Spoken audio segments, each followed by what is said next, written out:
It's been more than a month since the Rowdies last hit the field here at Al Lang Stadium, and tonight they'll try to take down one of the top teams in the East. It's the Rowdies versus the Charlotte Independents tonight in St. Petersburg, and your live Rowdies pregame show starts right now.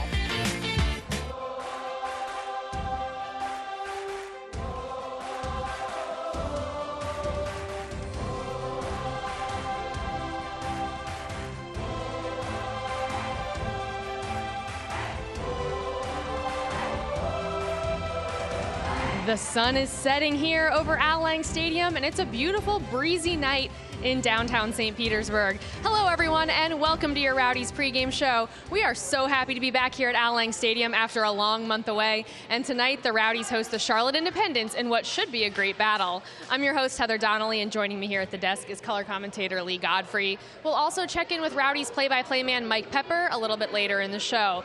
Lee, the players are excited to be back. I know the fans are excited to be back here at Al Lang. I'm ready. How are you doing? Yeah, absolutely. It's amazing to be back here. It seems like it has been forever, and a lot of people have gone through so much in the last couple of weeks with Hurricane Irma, so this is a pleasant distraction, and I know that the Rowdies are pumped to be in front of this awesome crowd to be able to give back to them what they hope is 3 points tonight at Al Lang Stadium. Absolutely. Well, as always, let's get things started today with some news and notes from around the league. Yeah, still lots going on. The Rowdies, Bethlehem Steel, that was supposed to be last week, scheduled for Wednesday night. So they play tonight, Wednesday, next Wednesday. And here is a look at those playoff clinching scenarios. The Charleston Battery tonight can clinch with a win or a draw over OCB. And Charlotte here tonight with a draw or a win will also book their ticket to the playoffs. So the Rowdies hoping to stop that from happening tonight. Now a look at the Eastern Conference standings. The Rowdies are in 5th, hoping to move up into the top 4 so they can be guaranteed to host at least one playoff match. Yeah, we'll see how other results go tonight, but for the longest time, the Rowdies were the team with games in hand, and now you see them with 26 games played, with the rest ahead of them with 27, 28. So they need to be able to make the most of those games in hand and get the full 3 points to be able to jump up back into that top 4 positioning, so they know they're guaranteed to host at least one home game here at Al Lang Stadium. Now a look at tonight's injury report. Just Leo Fernandez unavailable tonight for the Rowdies. Yeah, it's looking pretty good for Leo Fernandez as well. We talked to Stuart Campbell yesterday that he is doing light training with the team now, and he fully expects Leo Fernandez to be back and ready for the playoffs for the Rowdies. Now let's check in with play-by-play announcer Mike Pepper, who's standing by with Rowdies head coach Stuart Campbell. Mike? Coach, well, first of all, we talked about this, obviously the weather, not tonight, but over the last couple of weeks. You had the schedule break as it was, but Hurricane Irma has even made this a 2.5-week break late in the season. That's very unusual. Yeah, it is unusual at this late stage in the season, but like I said, there's nothing you can do. You can't control Mother Nature, so we've adjusted the best we could regarding scheduling training and getting the guys back in town, and we've had a good week and a half training, so I'm really looking forward to the game tonight. Yeah, and when we start talking about that, how is the team trained through that time, trying to keep them into that mode of, hey, we're still playing games even though we're not doing it for 17 days? Yeah, no, they've been absolutely fine, and as always with any team, you've always got 3 or 4 players that are carrying bumps and bruises, so we use that time to get everybody fully fit, and that's including Leo Fernandez. Positive news, he started sort of training this week, so hopefully he'll be back available for selection in the next sort of 2 or 3 weeks. We talked about earlier in the season, because your team was on the high end of the games played. Now you've got those games in hand. The importance of tonight is critical. Yeah, it's absolutely crucial that we go out there and get 3 points. Obviously, there's going to be a big crowd. The atmosphere here for every home game's been absolutely superb. The fans have been unbelievable all season. I don't think it's any coincidence that we've got the best home record in the standing, and the crowd have to take a lot of credit for that. But I've got a feeling tonight that the atmosphere and the crowd are going to surpass anything that they've done so far this season. So I'm really looking forward to the game. Well, we'll have a good one here on our hands tonight. Coach, best of luck. Thank you. Lee, Heather, back to you. Thank you, Mike. This week we also caught up with Martin Patterson and the newest member of the Rowdies, Hunter Gorski. Let's get their thoughts on jumping back into action after a nice long break. We're excited. Obviously, it was a break that was forced. Everybody was safe, and now it's back to business and back to getting points on the board. We've been training hard, so we're ready to play, and especially play at home in front of our fans. So we're super excited. We're at a good stage of the season where our fitness is good, but we have worked on things and we've worked hard. So we're just ready to go on Saturday. To be, I've played against here, and it's been rowdy for sure. But to play for is gonna be awesome with the crowd behind us. Yeah. It's going to be a tough run, but again, momentum, wins build momentum, and if you can win games and keep it going, you never know where you'll end up. Well, we heard from Hunter Gorski there, the newest member of the Tampa Bay Rowdies. He's already contributing after only being here for a couple of weeks. Yeah, the team was looking at him for quite a while, and especially after the leaving of Damian Lowe, they knew that they did have to bring in another center back. Neil Collins and Tamika McCandawiri have been playing fantastic all season long, but you do need a little bit more depth, and certainly he brings that experience playing the last 2 seasons in Poland, and he has a couple of championships playing against the Rowdies when they were in the NASL as a member of the New York Cosmos. And so he's going to slip right into the starting 11, getting his first start here at Al Lang Stadium tonight. Well, thanks to Hurricane Irma plus a pre-scheduled bye week, it's been a while since the Rowdies last saw action. When we come back, we'll catch you up on all the highlights from their last match back on September 6th in Harrisburg.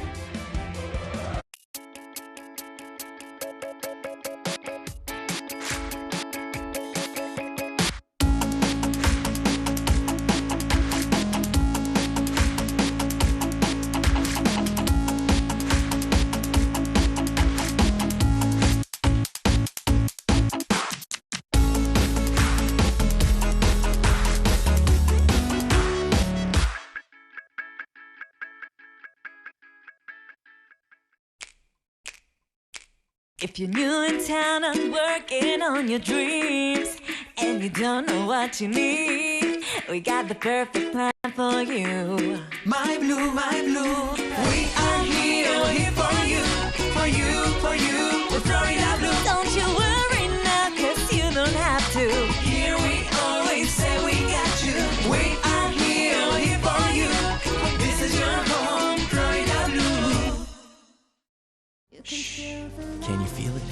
That vibe. It's here on America's best beaches. Feel it in unique mashups of amazing, crazy, and wow. So within every moment, you live amplified. St. Pete Clearwater, solar powered and radiating 1,000,000 megawatts of possibility. Dive in deeper at liveamplified.com.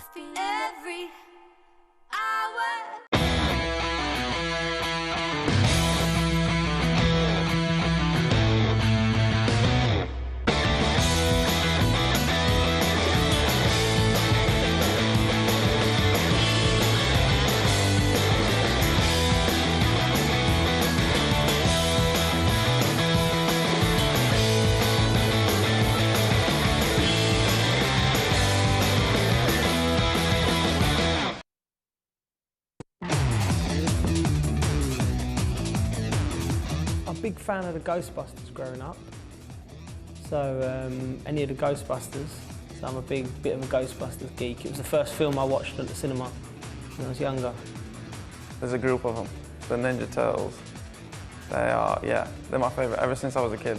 And I say even since I was a kid, I still watch the new movies that come out. Every time Ninja Turtles come out, I have to go and watch it. Favorite fictional character? I got a couple of those. Tasmanian Devil. And I don't know if a lot of people used to watch this show, but Samurai Jack, if I'm talking Cartoon Network, I'm talking Nickelodeon, you got a whole different story. You got like Hey Arnold, and Rocko's Modern Life was a show that I used to watch a lot. So there's a lot, that's a tough one. I'm kind of a cartoon fiend. I think growing up, do you remember He-Man?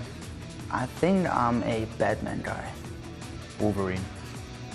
I gotta go with like Wolverine. I just seen his movie, Logan, the last one. And he's a beast. Maybe Walter White. I'm a big Breaking Bad fan. I'm gonna go ahead with Yang from Avatar. Yeah, he's my favorite. He's cool. Probably Goku from Dragon Ball Z. I'm a big Dragon Ball Z guy. Spider-Man. I like SpongeBob too.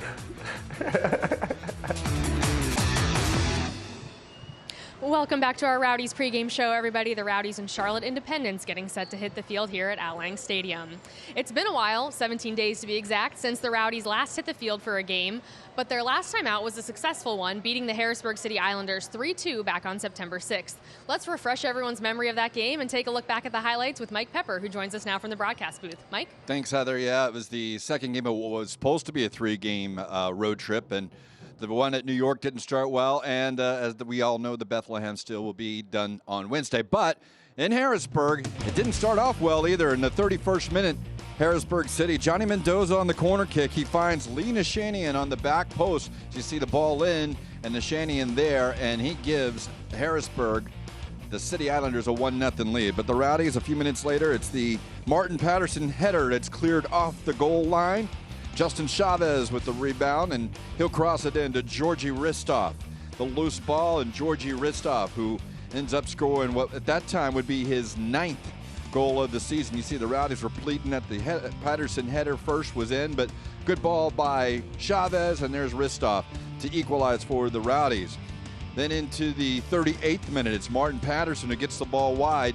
He just takes a few steps, and then from distance unleashes a shot that bends and curls into the corner, and it goes in. The Rowdies get a 2-1 lead on a fantastic finish from Martin Patterson curling around the defender.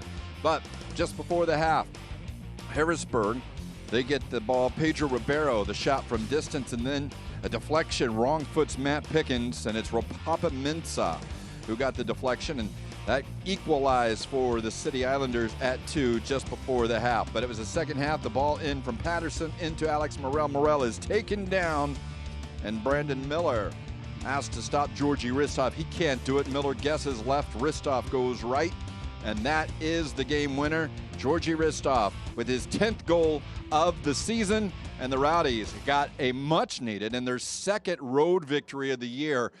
And sometimes you have to wonder, that last game that was at Bethlehem, do you get the momentum going? But the Rowdies will have to go a little while, 17 days, but you'd like to keep that momentum from a big road victory going tonight.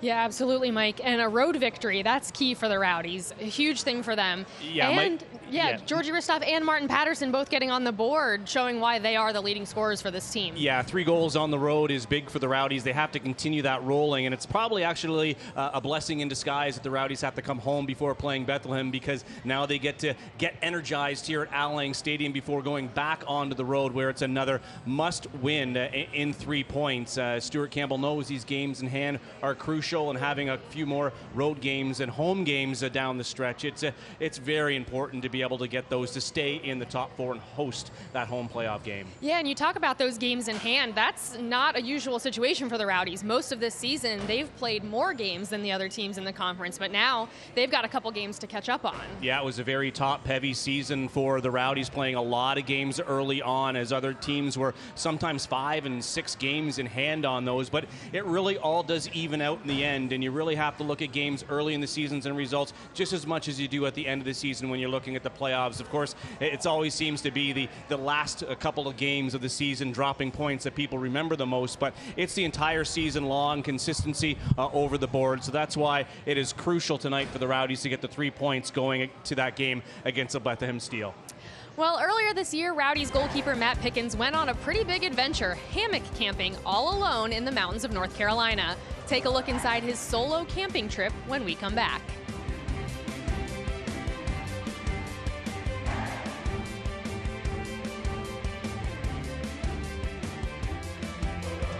At Tropical Smoothie Cafe, we want you to eat better and feel better with smoothies made from better-for-you ingredients and food crafted with the bold flavors you love, like our Chipotle Chicken Club flatbread with grilled chicken, bacon, pepper jack, and chipotle mayo, or our Island Green Smoothie with fresh kale and spinach, banana, mango, and pineapple. Life's too good to settle for anything less. Chipotle Chicken Club and Island Green Smoothie at Tropical Smoothie Cafe. Eat better, feel better. Florida Print Solutions is St. Petersburg's leader for the best quality, service, marketing, and printing solutions for your business, always with free pickup and delivery. At Florida Print Solutions, we stand for our community. Superior product quality, effective business solutions, and of course, we stand for printing. Make your next call to Florida Print Solutions and take your business image to the next level. Florida Print Solutions is an official sponsor of the Tampa Bay Rowdies.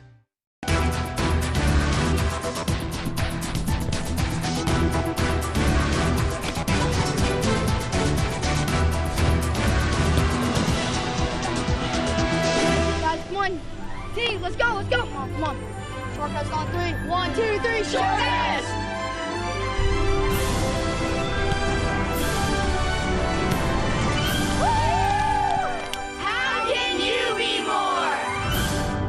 We're on the road showing real people the stain-fighting power of OxyClean. Stains on t-shirt, I see it coming out pretty quickly. The stain is gone. That's a huge difference. You could see how it was really disgusting and how white it is now. Looks like the stain is coming out. The OxyClean started to lift it up. I'm pretty impressed. OxyClean, America's #1 versatile stain remover. Now get the power of OxyClean in a detergent. 1 cap beats 4 of theirs. OxyClean.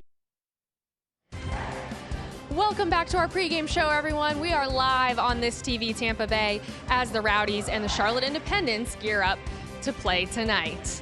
Well, back on June 22nd, the Rowdies played a midweek game in Pittsburgh and had that weekend off. So Matt Pickens decided to go on a little trip, but it was definitely not your average off-weekend vacation. Pickens decided to rent a car, drive to the mountains outside of Boone, North Carolina, and go hammock camping. He brought along his GoPro to document the trip and was kind enough to share his footage with us. So here's a recap of his weekend in the woods. We had a weekend off, and we were in a region where I could actually rent a car and get to some cool places. Back here at home, my family was in France, so I didn't have any obligations to come back home and spend time with my family, so I decided to take it for myself and use that time wisely. And I wanted to check out the Blue Ridge Parkway a little bit as well. And I said, well, while I'm here, I might as well do some hammock camping up in some trees up in the hills. Here's the car, here's the backpack. Ready to roll. Green Knob Trail. I'm gonna try to camp on the top where the overlook is. My thoughts were, what the heck are you doing, to be honest. But, you know, that sums him up. He just wanted to, you know, be at one with nature. It was my first time doing it, so I was like, well, we'll just see how it goes. Get off the trail a little bit. And I'm gonna find a little spot here to camp. Probably use that tree and one of these trees here that are just hanging about. Before I get started. Got the tarp, the hammock. So I'll be sleeping here. It's the bug net. Be sleeping right in there. Better than sitting on the ground and waking up with back problems. So lift it up off the ground's better, especially with ants and critters and whoever else wants to sleep with you. There we go. As you can hear, it's raining. Hope the tarp holds up. Not very good sleep, but oh well. Nice little scenery to wake up to, though. Gotta say that.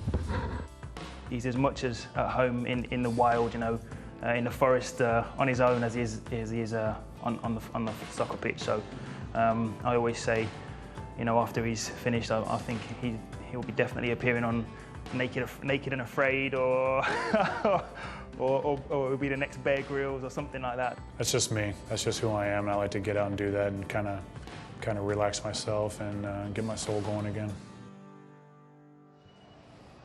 Well, some people, like Tam McCandawiri, might think Matt Pickens was a little crazy to go do that, but Matt actually said that going out there in the woods, being on his own, it really helped to refocus him, and it helped with his game on the field. I just hope he was prepared being out there by himself. You know, as a Boy Scout, that's what they always say. And, you know, Les Stroud and Survivor Man, it's always just shelter, water, fire. I don't know if he had all three of those. I think he just had one of those checked off. So good that he was safe out in the middle of nowhere. Yeah, hammock camping, not my idea of a fun vacation, but hey, it works for Matt. Well, Well, for more features and interviews like the one you just saw, be sure to follow the Rowdies on all their different social media platforms. You can follow on Facebook, Twitter, Snapchat, and Instagram, so you don't miss out on any Rowdies updates throughout the week. Head over to rowdysoccer.com for more information on how to follow. Now let's take a look at the weather for kickoff tonight. Right now, it's 82 degrees and cloudy. Windy out here tonight. That could play into the game out on the field. 40% chance of rain, and it's a humid one at 78%. Well, kickoff is coming up quickly here in St. Petersburg, so when we come back, we'll wrap up our pregame show and get you all set for kickoff against the Independents.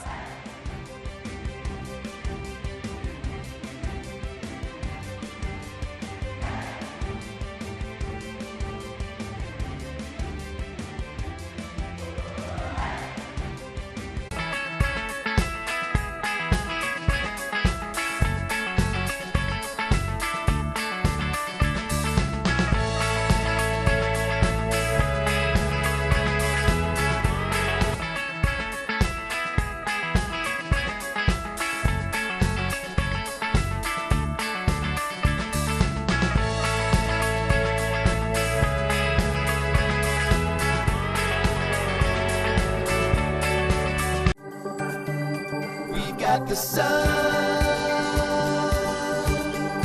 we got today, we got the sun, jumping, got it right through the night, got it dialed in, it's just you and me, in a perfect day. Sundial, the place to shop and dine in downtown St. Petersburg. Florida Print Solutions is St. Petersburg's leader for the best quality, service, marketing, and printing solutions for your business, always with free pickup and delivery. At Florida Print Solutions, we stand for our community. Superior product quality, effective business solutions, and of course, we stand for printing. Make your next call to Florida Print Solutions and take your business image to the next level. Florida Print Solutions is an official sponsor of the Tampa Bay Rowdies. Saturday, September 30th. Come to Alang and watch the Rowdies and Bethlehem Steel package. Kickoffs at 7:30. 90 minutes of kick-ass goals, unbelievable saves, and loads of action. The Rowdies are in the fight for the championship. Tickets are on sale now and selling out fast. Get yours by calling 727-222-2000 or go to rowdysoccer.com. Bethlehem, bring your steel, because there's only one thing stronger than steel, and that's the fans filing in here at Alang Stadium. Should be a great crowd tonight for the game and a post-game concert after the match by Shaggy. Welcome back to our Rowdies pregame show on This TV Tampa Bay. Heather Donnelly and Lee Godfrey joining you live from the concourse of Alang Stadium with kickoff between the Rowdies and Charlotte Independents just around the corner.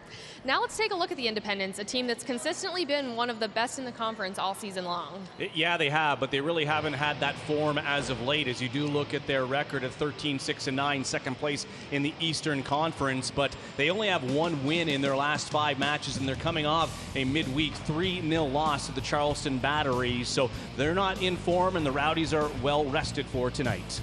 The Rowdies and Charlotte have faced each other just one other time so far this season, finishing in a 2-2 draw. Yeah, it was an interesting match, a really back and forth affair with the Rowdies taking a 1-0 lead and then Charlotte scoring 2 straight. And it was Keith Savage who had a really late equalizer, and then the Rowdies on the last play of the game also hit the post, so they were very unfortunate not to come away with a full 3 points. But like I say, a point on the road is always pretty good. Now let's take an even closer look at Charlotte with this play from their match last weekend against Ottawa. Yeah, this shows how dangerous they are, and you can't let them take a break whatsoever. This is last Saturday against Ottawa, and this is just the perfect counter-attack for the Charlotte Independents. Look at how they move the ball. They use the full width of the field and just pinpoint passing, and finally Austin Yearwood picked out Lewis Hilton for a one-touch volley, and he has a perfect finish. So this is a late goal for Charlotte to be able to stop Ottawa from getting a full 3 points. So the Rowdies will have to be aware of them on the counter-attack tonight. Yeah, it could be a high-scoring match out here tonight. Well, earlier tonight, Mike Pepper caught up with Charlotte head coach Mike Jeffries. Let's hear his thoughts heading into tonight's match against the Rowdies. Coach, first of all, welcome to St. Petersburg. Nice little cool evening right now. But third game in 8 days. It's a tough task for you on the road, but your team has been so successful this year. What's the thought process coming into tonight? We've been able to rotate guys a little bit. It's been a very difficult stretch, especially at this point in the season, and combined with a few injuries and suspensions, etc. It's lost a little bit of rhythm. So for us, the biggest thing is trying to get a group on the field and establish ourselves quickly, get it back into the type of game we like, and possess the ball and do a good job in that end, and try and move and see if we can't open up a few gaps and get 1 or 2 chances out of the game today. Coming off the Wednesday game, as we mentioned there, but is it important to get to a good start, a quick start tonight? Yeah, we started very poorly on Wednesday, and love to go through and figure it out all out, but it is important for us. And I think anytime you're on the road, getting off to a solid start and kind of managing the first 10-15 minutes is vital. So I think that is one of the important tenets for today. And again, tonight here, it is a cool evening here in St. Petersburg, but I know it works out, but Charlotte, you're used to the heat anyway, but wish you luck tonight here, and good luck on the rest of the season, and you two teams possibly a matchup here in the playoffs, perhaps. There's still a little ways to go. Yeah, we still a lot of regular season left to go, and a lot of good games to fight about and try and get some points out of. Yeah. Good luck tonight. Right, thanks, Mike. Lee, Heather, back to you. Thanks, Mike. Now let's take a look at our players to watch. 2 talented goal scorers who could both get on the board tonight. Yeah, there is. And for the Charlotte Independents, Enzo Martinez leads a potent attack for the Charlotte Independents with 16 goals and 5 assists this year. A Generation Adidas player. He went 17th overall in the 2012 MLS Super Draft by Real Salt Lake. And for the Tampa Bay Rowdies, Georgi Ristov having a very productive season with the Rowdies, leading the team with 10 league goals, adding 3 assists. He's also tied with Joe Cole and Martin Patterson with 28 shots in 25 appearances for the green and gold. We just heard it there from Mike Jeffries. Charlotte in the middle of a pretty busy stretch. They could be tired tonight, whereas the Rowdies, they're about as well rested as you can get. That should work in the Rowdies' favor tonight against the Independents. Yeah, I think so. And what Stuart Campbell just talked about Hurricane Irma, and what everybody here, the great fans at Al Lang Stadium, that they want to put on a show tonight, just like the Tampa Bay Buccaneers did in their first game back at Raymond James against the Chicago Bears. He wants to replicate that, to thank the club for the team and the players and the fans for all their support. So I expect them to come out very strong tonight to put on a show for what all the fans have been through, and just say thank you very much, and give them a break from reality and earn a full 3 points tonight. And it should also be a great game tonight for another reason. We haven't talked about this yet. It's Gold Together Night, September Pediatric Cancer Awareness Night. $2 from every ticket sold going towards Johns Hopkins All Children's Hospital. A lot of pediatric cancer survivors here in the crowd tonight. So it should be overall a really great game, a really great atmosphere here at Al Lang Stadium. Yeah, I think so. You know, it's such a fantastic cause. I don't think that there's not anyone in the stands that hasn't been affected by cancer. My sister is battling it right now, so I know full well what it is like to be very close to somebody that has cancer. So a great cause to support here for everybody at Al Lang Stadium. Well, that wraps up tonight's pregame show. For Lee Godfrey, Mike Pepper, and our entire broadcast crew, I'm Heather Donnelly. Thanks for joining us. Rowdies versus Independents is up next.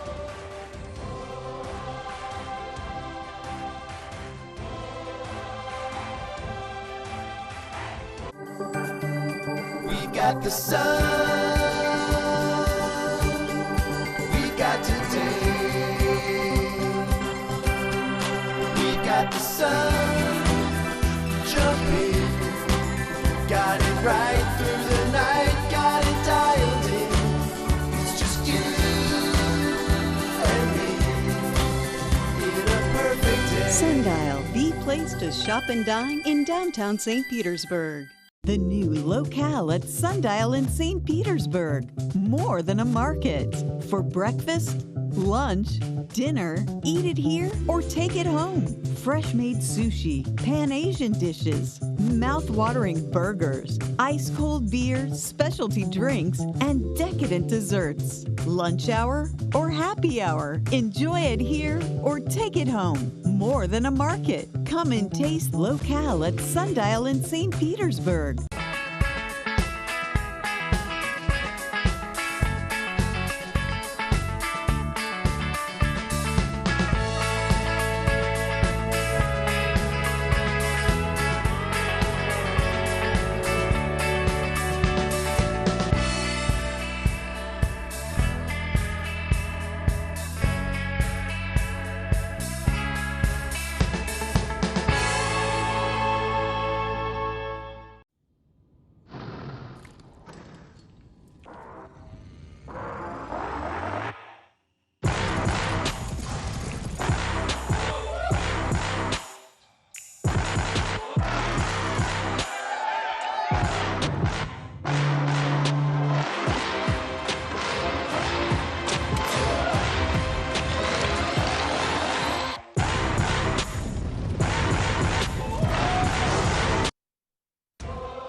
And welcome to Al Lang Stadium, St. Petersburg, Florida, as Tamika McCandawary and Neil Collins, a couple of the Rowdies defensemen, make their way in, as well as Stuart Campbell, the head coach. It is the Tampa Bay Rowdies and the Charlotte Independents. Good evening, everyone. Mike Pepper alongside Lee Godfrey. And yeah, a matchup here tonight between the second place Independents and the fifth place Rowdies. It's a big one tonight, Lee. It certainly is a big one, especially for the Rowdies. The Charlotte Independents have been playing a lot of games in a short period of time. It's the opposite for the Rowdies. They've been off the pitch for a long time because of Hurricane Irma and dealing with that, having a game last weekend postponed, which they'll make up on Wednesday. So it's a big one here to make a bit of a distraction for the fans who've had to deal with real-life issues of getting their lives back together, and to come out and really have a great game for the great fans here at Al Lang. And for so long, the Rowdies had been on the low end or on the high end of games played. Now they're on the low end as we take a look at the standings. There's Charlotte, there's the Rowdies. That shows the importance of tonight being at home for the Tampa Bay Rowdies. Yeah, for the Charlotte Independents, a draw gets them into the playoffs officially tonight, and for the Rowdies, they have the opportunity to bump up past the Rochester Rhinos,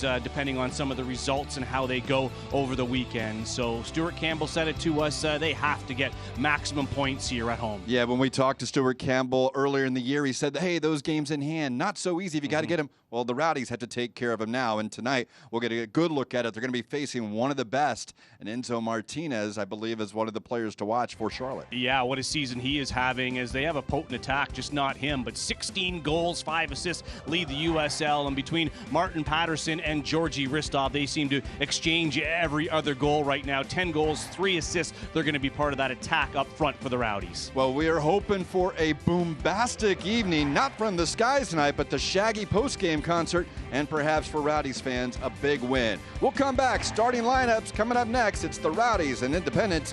You're watching Tampa Bay Rowdy Soccer.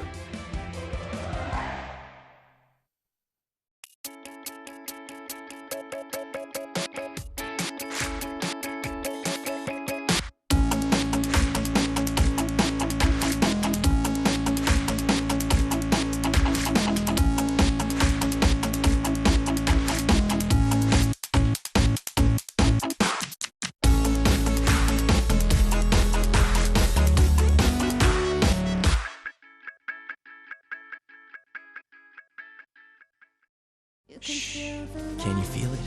That vibe. It's here on America's best beaches. Feel it in unique mashups of amazing, crazy, and wow. So within every moment, you live amplified. St. Pete Clearwater, solar powered and radiating 1 million megawatts of possibility. Dive in deeper at liveamplified.com.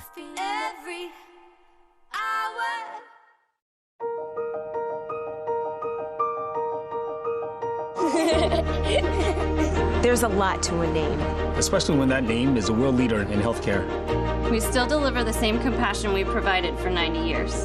Plus the excellence you expect from Johns Hopkins. Together we can conquer the biggest challenges and offer your child the very best care. When it comes to kids, choose Johns Hopkins All Children's Hospital. We got the sun.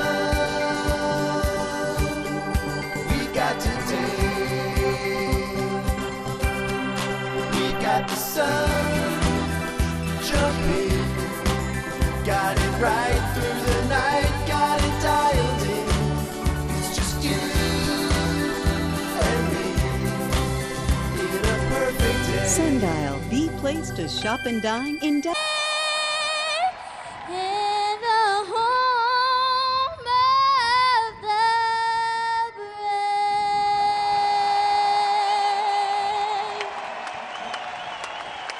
And welcome into St. Petersburg. USL action tonight, the Tampa Bay Rowdies and the Charlotte Independents. As these two teams looking for the playoff run, the Rowdies still with 6 games remaining, Charlotte with 4. Stand-ins are there. Let's look at the Seminole Hard Rock Hotel and Casino starting lineups. I'm Mike Pepper along with Lee Godfrey. Lee, first for Charlotte. Well, Duckett captains the side for the Independents, the exact same starting 11 as they had last Saturday against the Ottawa Fury in Charlotte. They have, between their top 4 scoring players with Herrera and Martinez, 30 goals between their top 4, so they are a potent attack the Charlotte Independents. And for the Tampa Bay Rowdies, we've seen this formation at home here quite a bit as well. Yeah, we have. It's been very successful. Great to see Joe Cole back in the starting 11, captaining the side with Georgie Ristoff, Martin Patterson, and Alex Morrell up top. And Hunter Gorski gets his first start here at Al Lang Stadium as a member of the Tampa Bay Rowdies. And let's check in with Heather Donnelly, our third member of our crew, down on the sideline. Heather? Thanks, Mike. September is Pediatric Cancer Awareness Month, and tonight's match and next Saturday's will be in support of Gold Together for Pediatric Cancer Awareness. We just heard a beautiful rendition of the national anthem by 12-year-old Marissa Petty. She was diagnosed with leukemia at 8 years old, and during her treatment, she turned to music for a sense of peace. She's now a singer and songwriter, and today she celebrates being cancer-free. A great night here at Al Lang Stadium, supporting a great cause, guys. It really is, Heather. Thank you. It's Gold Together for childhood cancer awareness here at Al Lang Stadium. Let's get a good look here at the coaches for both of these teams, and success there, Lee, as well. Yeah, really very close overall in the standings. It really is the draws for the Tampa Bay Rowdies versus the wins, as right now at home, the Rowdies looking to continue that great record here in front of the hometown fans at Al Lang Stadium. Absolutely, as the teams in their huddles and making their way out. Mike Jeffries certainly has done a great job with that. Teams will swap sides, and those who have watched every Rowdies game this year, most of the time the Rowdies have gone from right to left on your screen in the first half. They'll be attacking the goal towards the stands here in the first half. As you saw Heather Donnelly give the report, the breeze coming off the water pretty significant, and might be slightly at the back of the Rowdies. Looks to be more across the field tonight, perhaps, as the Rowdies will be wearing their green and yellow hooped shirts and socks, as well as the green shorts. Matt Pickens in there as well. Yeah, Charlotte be wearing white head to toe. I think it will, Mike, when you talk about that wind, and I think that's why they took this half for the first 45 minutes of play. That'll be predominantly at their back, and when you look at the overall screen of the pitch, it will be going, I think, a little bit to the top right of your screen as far as direction is concerned. So they're going to have to be, you know, aware of that as far as corner kicks are concerned, Mike, and things like that in the attacking zone, that they're not floating balls up. They need to be aware of the wind so they can get something on it. Low-driven balls to give something to get on the end there. You see Martin Patterson, he's done a fantastic job for the Rowdies this year with his 10 overall goals, 1 in cup play, and then, of course, 9 in league play. Him and Georgie Ristoff really seem to be exchanging goals as a competition, and there's nothing that Stuart Campbell doesn't like more than that, to have 2 strikers in their best form competing to take the lead off one another. Rosendo Mendoza looks at his watch as Martin Patterson over the ball, ready to get us started here tonight. We are underway. USL action, St. Petersburg, Florida. All the way over the top to Cody Mizell. As we get a look at the officials, I mentioned Rosendo Mendoza is your center official. Matthew Osterhouse and Jamie Willis are your assistants, and your fourth official, Jonathan Belinsky. Mizell sends it long. It's going to go over the head of Joel Johnson, as these two teams have met once and had a draw, although Tamika McCandawiri had a header in stoppage time go off the post. Very close to getting the full 3 points there on the road, and I think the start here is crucial for the Rowdies. They've gone down in a lot of games. You see Joe Cole getting some action there. He's trying to get back on side, but I think big for the fans here, and big for the playoff push to have a good start here and keep everyone in the stadium loud and cheering on their Rowdies. You see the comparison of these teams, a big difference, like we said, in goals scored. 2 more games, though, for the Independents, but 11 more scored. Conceded, you can see that's the difference in that attacking mentality that they have, that they might open themselves up a little bit more at the back. They're certainly going to push forward, but when we talked to Stuart Campbell yesterday, he said there's going to be some opportunities for us to score some goals. Yeah, and that's on net. They're very attack-minded here, although this ball high, Mizell, Georgie Ristoff up for the header. Schaefer gets it. They'll try and send it back, and now Charlotte able to clear it out towards the field, and a nice turn by Charlotte.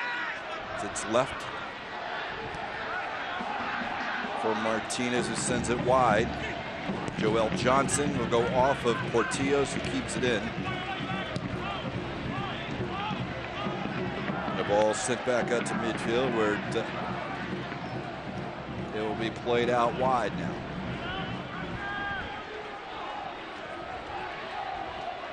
See the ball in these areas here, Mike. I think one of the most important players on the pitch tonight for the Tampa Bay Rowdies is going to be Justin Chavez, just ahead of the back four, really, you know, turning things around. If they can win possession, everything should go through Justin Chavez. He's going to play that fifth defender, but also help in moving the attack forward as the flag goes up there.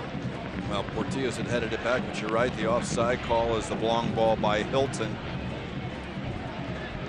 Saw Johnson offsides on the far side. There is Justin Chavez. We've talked about the record before with Justin Chavez in the lineup as a member of the Rowdies, and I think that speaks volumes. Sometimes you might not get the stats, but it is the play and the play making and the build-up, and that's where Chavez has been so important for the Rowdies. Flipped on Patterson, will keep it in. He'll get it back to Cole. Joe Cole with help to Schaefer. Those two work together on the far side. Schaefer tries to go to the line. Cut off by Johnson, and a lot of arm play, but it's still Schaefer on it. Sends it across. Touched on by Ristoff, and it's cleared away. Back in, and now Joel Johnson sends it up. Neil Collins down with the ball for the Rowdies, and underneath the foot of Portillos, throw in for the Independents. Well, good opening play there by the Tampa Bay Rowdies. A big battle into the box, and Georgie Ristoff oh so close to be able to make that turn and have a shot on goal. Enzo Martinez now as it goes wide. This will be Ross. Callum Ross sends it down for Smith on the overlapping run. Nice defensive recovery by Darnell King. They'll go off the thigh of King, and Smith just leaves him as he sends it up to Patterson. Brings it down, but it's taken away.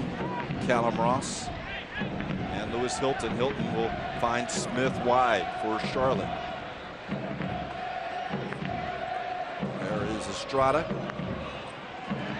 Now Enzo Martinez. He's dangerous in this area. He'll take it down the wing. He's got help outside, but he'll go one-on-one at King. Sent across, headed out.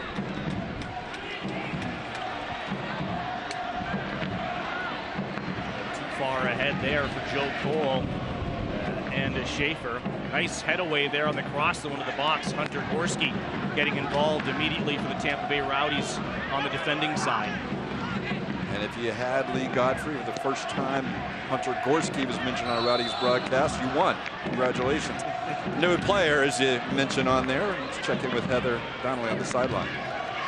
Well, Mike, tonight we're not only celebrating the return of the Rowdies here to Al Lang Stadium, but also a couple of Rowdies' birthdays. Tonight, Darnell King turns 27 and Michael Nanchoff turns 29, so happy birthday to both of them. And also, Michael Nanchoff got married last weekend, so big congratulations to the newlyweds, guys. Thank you, Heather. Yeah, on the off week, that one didn't come off the schedule. He must have known about that. Taking that one off week. Sometimes trying to find that date, very difficult to do for a professional athlete, particularly in season. Or broadcasters. Or broadcasters, which you did as well, yes, a couple of years ago now. That ball played in for Smith, who's running down the sideline. Morrell has to chase back. He'll slow him down. It will come back to Callum Ross. Back out to Smith again. Behind the play. That's sent back up. Martinez onside in the box. Cut off by King, but it's turned. Enzo Martinez. King on the recovery. It'll be a corner kick. Good job by Darnell King there, because that was just a fantastic turn by Enzo Martinez to get it back to his left foot. And he drove it into the box, but good recovery by number 2 to be able to put that out, and it is a corner kick. Lewis Hilton will take this one. Hilton, the goal scorer last Saturday to save a point for the Independents against Ottawa in the 89th minute. That one sent in. Pickens on the punch will send it, keep it going wide.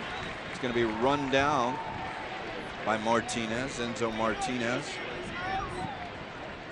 Down, that will be too far. And it goes out over the line, goal kick. Mike, that was a great punch out by Matt Pickens, because in the pregame show, when we saw the highlights that you had against Harrisburg City Islanders, that's almost exactly how that first goal was scored, that Pickens either could or couldn't come off his line, but it was over the back post, and no one was picking up the player right there to tap it in. And this time, Matt Pickens didn't have any of that. He came off his line confidently and punched that one away. So Matt Pickens will set the goal kick up. Over the head. Wynn maybe carried that a little bit as Patterson will chase it down. Chases Duckett into the corner, who sends it up the field. It will go over the line. It will be a throw-in. And for viewers in Tampa Bay, just 2 more opportunities to enter for a chance to win a PS4 Pro Console and a copy of FIFA 2017 Deluxe Scarf Bundle, plus a special autographed item from the Rowdies. Watch Rowdies home games on this TV, Tampa Bay, on Saturday, September 30th and Wednesday, October 4th. And look for the clue. Go to MOR-TV.com for home days and times as the Independents gets the ball and they'll cut on the counter. Sent back in, it's Martinez. His pass, though, taken away by Morrell, looking for Patterson. Duckett brings it down. Patterson and Ristov. Patterson especially, Mike, has got to come back a little bit more into his own end. There's just too much space there. It's the long balls where the Charlotte Independents have 3 defenders back. Very easy for them to be able to pick off those passes coming forward. There's got to be a little bit more build-up through the midfield, and right now it seems to be the long ball just over half trying to find just Patterson as Georgi Ristov has dropped back a little bit more. Charlotte keeping possession of midfield. Sent in Ross. Morrell almost got it from him. The tackle now by Chavez. Good tackle by Chavez. The ref says play on. Nothing wrong with that. Smith looking for Estrada. Will go over the line and be a goal kick. Let's check in with Heather Donnelly on the sideline. Mike, as you can see on our score graphic, there's the yellow ribbon, and there's a lot of yellow ribbons around the stadium. We're all wearing them. Head coach Stuart Campbell has one on. The players have them on their jerseys, and that's in support of Gold Together. It's a cause that the Rowdies have supported for several years now, thanks to Cole Eicher. He's a young cancer survivor who a couple years ago was signed to a 1-day contract with the Rowdies back when he was battling brain cancer. Now he's cancer-free, and he's stayed really involved with the Rowdies, helping them support this Gold Together cause for pediatric cancer awareness. The Rowdies and Bill Edwards doing a lot in the St. Petersburg community to help support that cause year-round, but especially here in September, guys. Thanks, Heather. And Cole was one of the honorary captains tonight. Also, Victor Hedman, Lightning defenseman. Unmistakable, 6'5". He's 6'8" or 9" on skates, but big guy with, you know, I'm a big guy too, and he may have worn the same size shorts I did, but he shows a lot more leg than I do. Yeah, the Lightning and NHL all full gear and full on in preseason right now. And it's great to see that community bond between the professional sports franchises here in the Bay Area, and it's been a long-standing support between the Lightning and the Tampa Bay Rowdies. Most of the time we're talking the Lightning is early in the season for the Rowdies, as the Lightning are in their chase for Stanley Cup. Last year a little blip in the radar as the Lightning expecting to compete for it again. Rowdies right now hoping for a USL title, but they've turned it over in their own third. That one sent back into the box, headed down, and Matt Pickens has to go to his right to get that one, and he'll roll it out quickly to Darnell King.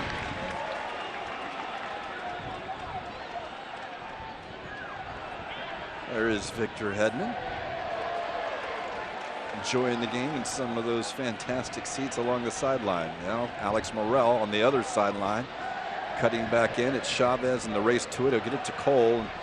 Cole, maybe an unfortunate touch as Patterson may have had a better run on it. Now it's Joel Johnson for far side, up across midfield. Johnson looking and slots it in. It's going to be headed back by King. Siage, though, has it taken off of him, and it will be a foul behind the play, and Siage will be whistled for foul. Rowdies will have it. And let's remind you here, folks, that the latest USL news is on Sirius XM FC. Tune in to USL Coast to Coast with Mike Watts Mondays at 7 p.m. Eastern on Channel 85. Sirius XM FC also airs the USL Game of the Week. Check USLsoccer.com for dates and times.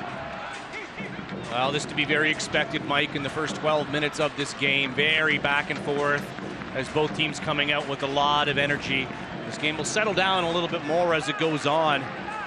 But very high tempo right now. Both teams having trouble keeping possession and getting some plays together. It has been the Independents with the better of opportunities on goal, earning corner kicks so far. So the Rowdies be strong defensively and keep playing their game plan. It's been a long time since they've been in a game scenario with the bye week, with the Bethlehem Steel game being moved. So they got to get a little bit of that rust out, that's for sure. Yeah, nice defensive play by Portillos, and that happens at home a lot. Rowdies 9 of 13. They've won at home only one time on the loss column, but 9 wins on the road, only 11 total overall. So their struggles on the road are why they're looking at 5th place, but with games in hand, they can make up some of that ground. Yeah, they can. And that one game loss here at Al Lang Stadium was to the Charleston Battery, and we're scoreboard watching that one along with the Rochester Rhinos game. Both those at 0-0 right now, as the Rhinos and the Battery are both on the road. So big opportunity for the Rowdies once again, and the crucialness of the 3 points here. Charleston's had their struggles on the road too. We did mention that game here they won, but they've had struggles on the road. They're a very good home team. 2 additional wins are kind of the separation that these two teams are looking at in the standings right now. Well, Mike Jeffries did a pretty good job of trying to rotate his team through that 3-0 Wednesday loss to the Charleston Battery, as about 4 changes were made minimum, and he took out some of the starters early in that one as well to prepare and have them rested for this game. But still, the third game over 8 days is still difficult for any team. The Rowdies are going to face that this week now. So this is why it's important as this game goes on, the fresh legs of the Rowdies to be able to take advantage of the Charlotte Independents. Good work by Charlotte, gets them out of a bind. Enzo Martinez sends it wide for Johnson. Joel Johnson tries to slide it through. Good defensive play by Chavez. Now Marcel Schaefer up to Patterson. Rowdies don't have a lot of players up front. Charlotte able to get behind it. Again, let's check in with Heather. Well, Mike, there are a couple connections between these two teams tonight. Charlotte goalkeeper Cody Mizell and forward Casey Townsend both played for the Rowdies back in 2014, and forward Jaime Siage was a Rowdies trialist this year. So a couple of these Charlotte Independence players familiar with the green and gold here in Tampa Bay, guys. So Portillos with the throw.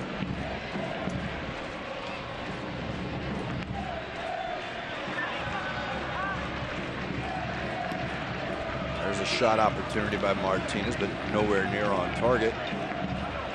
Goal kick will be for the Rowdies.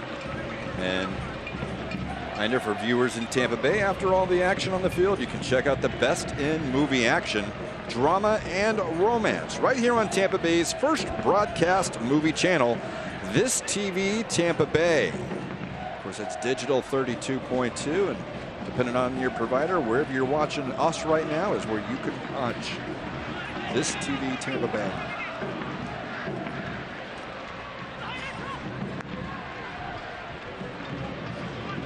Ball played into Ross, and now Hilton.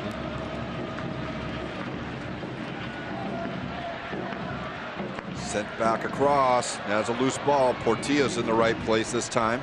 The Rowdies very fortunate there, as that one got through a lot of space and real estate in that 6-yard box, and no one in the white could get on that one. I think the Rowdies need to close down a little bit better and faster in their defensive end right now. They're giving 3-4 yards to the team in white right now, and they're moving the ball very well in the offensive half of the field for them.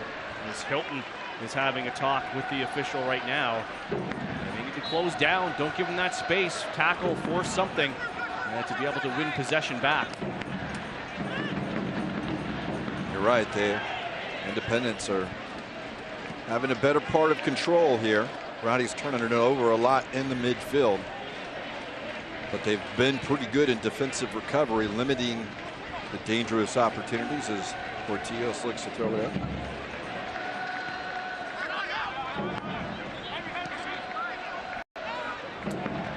Back to Kalungi, and he'll use his goalkeeper, Mizell. Cole will put him under pressure. Cole got a deflection a little earlier, but that one's well cleared up as Collins. Enzo Martinez comes in, and that one seemed to go the wrong way perhaps, but Collins seemed to be in position. Martinez came into him, but it's Martinez who will earn the free kick. Perhaps an elbow or something was up high. Yeah, Marcel Schaefer saw it the same way as you did, Mike. I thought he came in, had possession, and I don't think he hit him with an elbow. I think it was more Enzo Martinez playing it that way, and a free kick now. Yeah, it looked like Collins held his ground, went up strong, but doesn't matter. Free kick for Charlotte. Long lunge by Morel. He'll take it away. Can he keep it in? His pass looking for Chavez is turned over. Here's Hilton. Over the top. Left foot. And Siage can't find the target. And again, there's a ball over the top that got past the Rowdies defenders. It just wasn't a great finish by Siage. If that's on the face of goal, that's big trouble. A very nice ball in by Lewis Hilton over the top. And that one, Siage just gets underneath that one. If he comes across that more, that could have caused Matt Pickens a little bit of difficulty.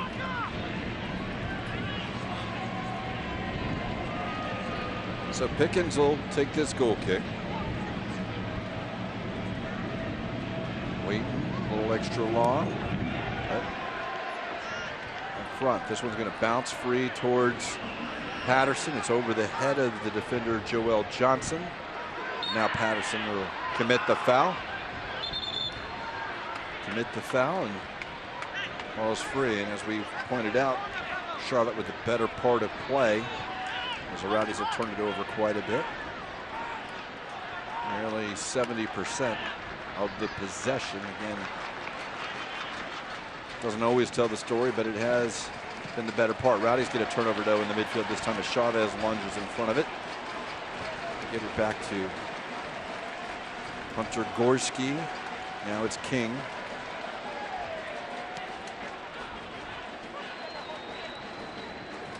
Gorski. Oh, that one's flipped on. Kalungi. Back up the field, headed down by King. Now it's going to find Joe Cole. Chavez finds Collins as the Rowdies look to switch the field. Now it's Marcel Schaefer.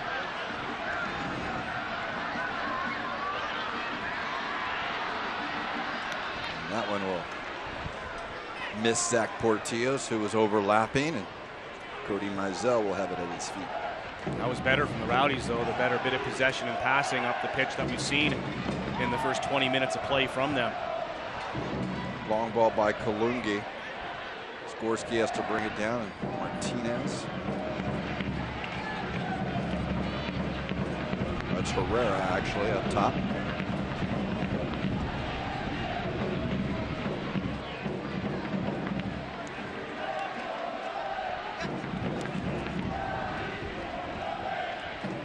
Morel pushes it too far in front of him. Kalungi with time. A turnover by Siage. Patterson. Someone's got to come in and support him. Alex Morel staying way too wide there. He needs to have some help there. Give him a target to be able to pass that one off to, but there was no Rowdy within 15 yards of Patterson.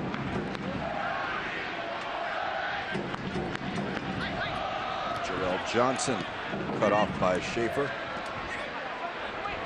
Ristoff and Schaefer trying to work together, but it's Enzo Martinez once again. They'll lose it here this time, but Portillos has to keep it in to Schaefer.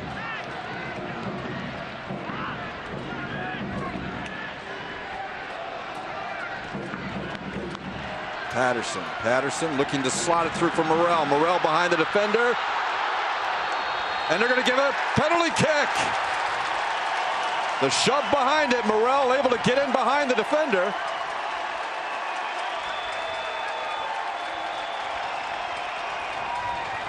And that little bit of pace is exactly what Alex Morel brings to this club. There you see the through ball, and there's the shove in the back. Now the big question that they would be asking is that shove taking place inside or outside of the box. And also last man back. That's another part of it, maybe why the penalty is called, because Alex Morel, if the referee thinks he's through, he's going to award that penalty kick. Morel was behind Donnie Smith. Now he's getting out the spray can, so I'm wondering if he did not point and this is going to be just outside the box. It did appear the tackle started to. Yeah, he's calling this a free kick just outside the box, or is he calling? How could he?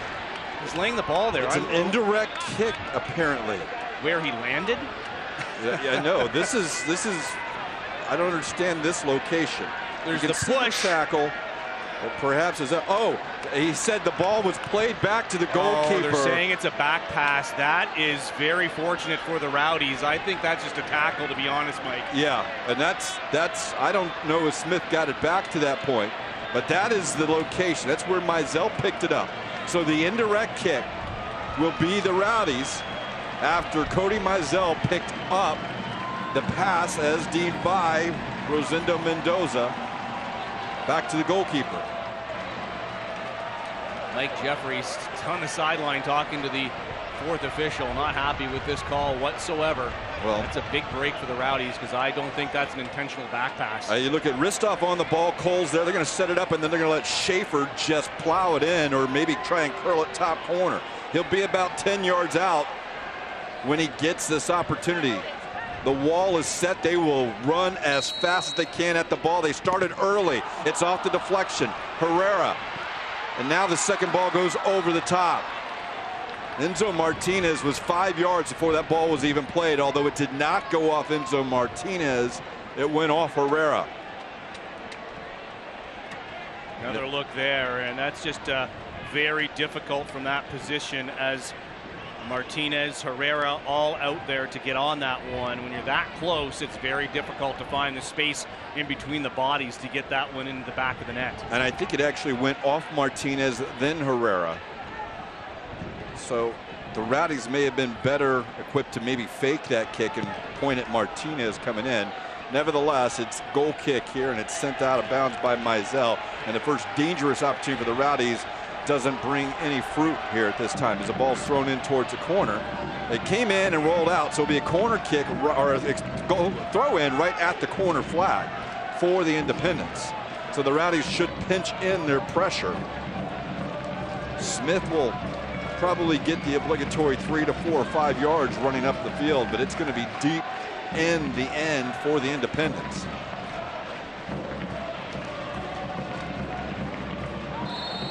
They'll call Chavez for a foul as Martinez goes down, and the Rowdies have allowed the Independents out with the free kick. Yeah, smart play there by Enzo Martinez.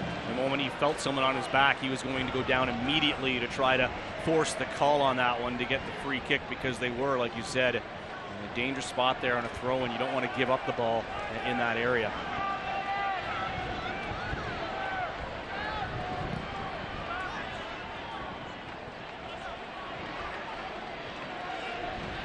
Here's Cole, sent out towards Patterson. Patterson and Morel miscommunicate. Throw in for Charlotte. Takes it while the Rowdies are looking. Joe Cole will gather the seats. Siage and King in a race. Siage gets to it first, cuts inside. Now the shot, and it's deflected off Collins. Ball comes back out to Ross. Very fortunate. Neil Collins had his arms in. That may have hit his arm, but good for Neil Collins to have his arms tight to his body where the referee is not going to call the penalty kick there. Johnson taking out the ball. It's Marcel Schaefer who will swat it down for Patterson. Target man doesn't win that one. Bilal Duckett does. Duckett will get it back from Mizell, and now Mizell will be forced to send it up the field.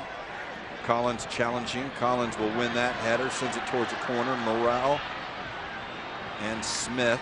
Joe Cole, it will be off of him, and it will be a goal kick. And as it goes out over the line, we'll remind you the USL is one of the most prominent second division professional leagues in the world, featuring some of the game's top talent and rising stars. Stay up to date with all the latest league news by visiting USLsoccer.com and follow the league on Twitter @USL.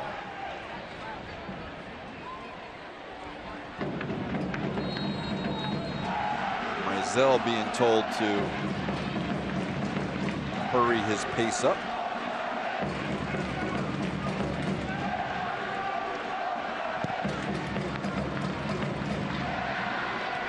Collins wins that header, and Ristoff plays it up. Georgie Ristoff. Patterson wins it. It's marked by Duckett. A little help, but he'll use Portillos.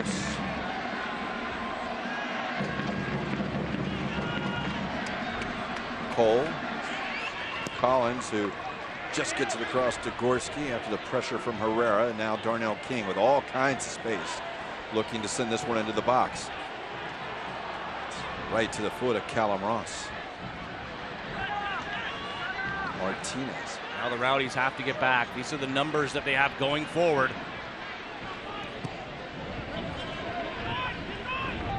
That Estrada pass was deflected by Chavez. It'll be a throw in for the Independents.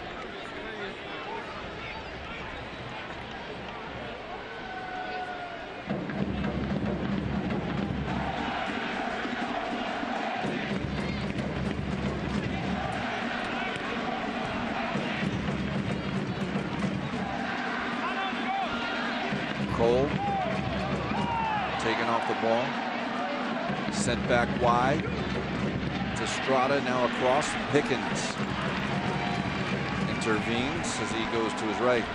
Mike, you saw in that play how quickly the Independents closed down on Joe Cole, and a fair tackle and turned possession around right away and had an opportunity on goal.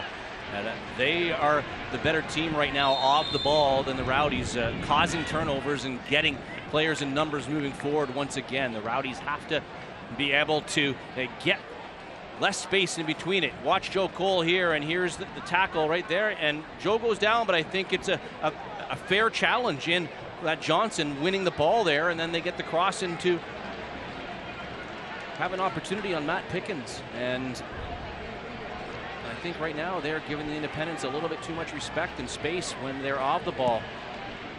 Well, after the offside call, it's taken by that. Now offside is Georgie Ristoff, who back over and back. When that ball played by Pickens, he was offside. Charlotte. Duckett along with Kalungi in the back. You know, this is just Duckett, now Kalungi. Up the field. Smith drops it back for Siage, and now it's Callum Ross.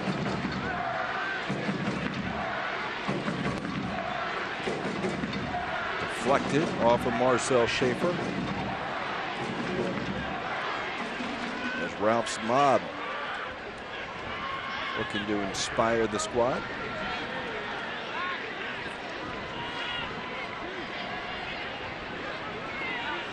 Hilton. There's Joel Johnson.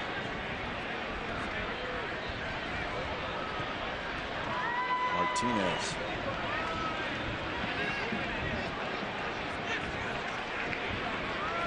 A little triangle game, but going nowhere, still just possession.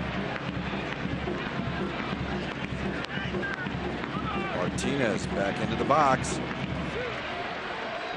That one's going to be collected by Smith. Cole will take it off of him, and he'll play it quickly for Morrell. Alex Morrell, the feed of Patterson. Cole. Here's Chavez with some space now. Justin Chavez sends it out to Georgie Ristoff. Georgie Ristoff has it inside. Schaefer outside him, and now it's sent into the box. Patterson up high. Duckett over the line. It will be a U.S. Ameribank corner kick for the Tampa Bay Rowdies. And while they're running up to take this corner kick, we'll remind viewers in Tampa Bay, you can catch the Rowdies at home next Saturday, September 30th versus Bethlehem Steel FC on Tampa Bay's first broadcast movie channel. This TV Tampa Bay, the pregame show starts at 7, followed by the game from Al Lang Field at 7:30 right here on This TV Tampa Bay. Of course, if you're watching us now, it's the same channel as Marcel Schaefer comes across to take this one. Schaefer will bring an in swinging corner towards the penalty spot, just over it, headed down, and it's off the foot. I think that may have been Hunter Gorski, and it goes over the top. It'll be another U.S. Ameribank corner kick for the Rowdies. What a save off the line there as Hunter Gorski gets open there at the back of the 6-yard box, and that one Ross. is deflected. Yep, you're right, by Callum Ross there, just over the crossbar. So Schaefer again repeats it, although the referee right now, Mendoza, talking to Joel Johnson and Georgie Ristoff. Georgie Ristoff sitting on 7 yellow cards, another yellow card, and he'll be suspended for a match.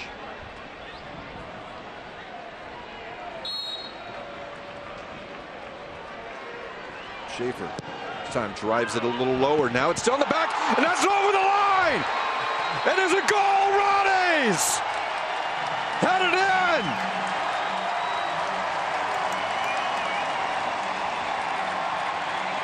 And it's Hunter Gorski, I believe. Mizell went down to his right. And it is Gorski on the goal, and he's given the Rowdies a 1-0 lead. Well, we almost had the first corner kick. Let's take a look at this one. Again, another beautifully ball driven in, and that is the right call. As Corey Mizell is 3 yards back off the line. He makes the save, but look at how deep in the goal he is. And that went over the line, and the referee, side judge Jamie Willis, right away pointed her flag to point that that was a goal. And that's the right call. And Hunter Gorski almost had it on the first. He gets it on the second. A great ability with his foot to be able to come behind and just get something on that one to get it over the line. Well, the last 5 minutes, the Rowdies have kind of stemmed the tide a little bit, had a little bit more to play, and the 2 U.S. Ameribank corner kicks really put the Independents under pressure. They were able to make this one pay off, and they have a 1-0 lead here in the 34th minute. Well, Mike, I think it was that game plan for Charlotte to come out very hard in this one and try to get that first goal and really kind of deflate the Rowdies and get the crowd out of this one. And now that didn't quite work. They're going to keep coming. Let's see how the Rowdies react. Saw the stat 14 times this year the Rowdies have scored first in their 26 games. They have 9 wins and 4 draws in those games.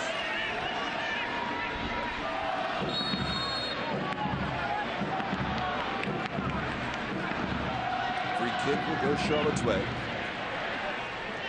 That's going to find inside. Herrera on the left foot.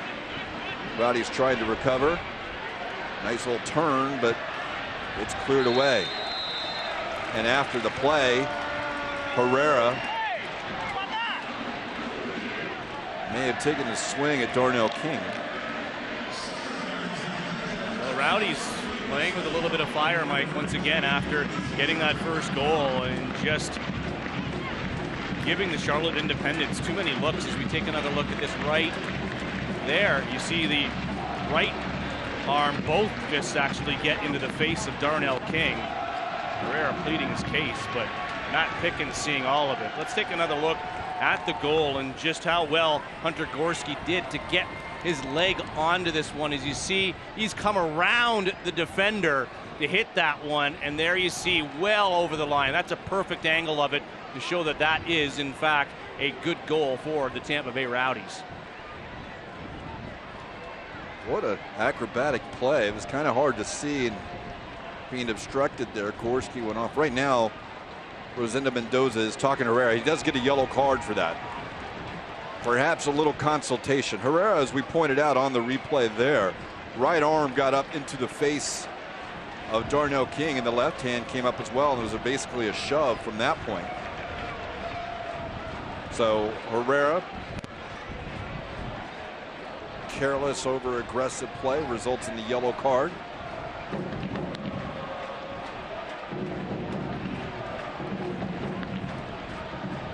Darnell King is up, and after getting attention, if you get attention because of a yellow card, you don't have to come off the field. And King able to stay in. This one's over the top, run down towards the corner. Georgie Ristoff fouled behind the play by Joel Johnson, though, so the Rowdies will have a free kick about 32 yards out, and it will be another yellow card for Charlotte. This time Joel Johnson will get this one.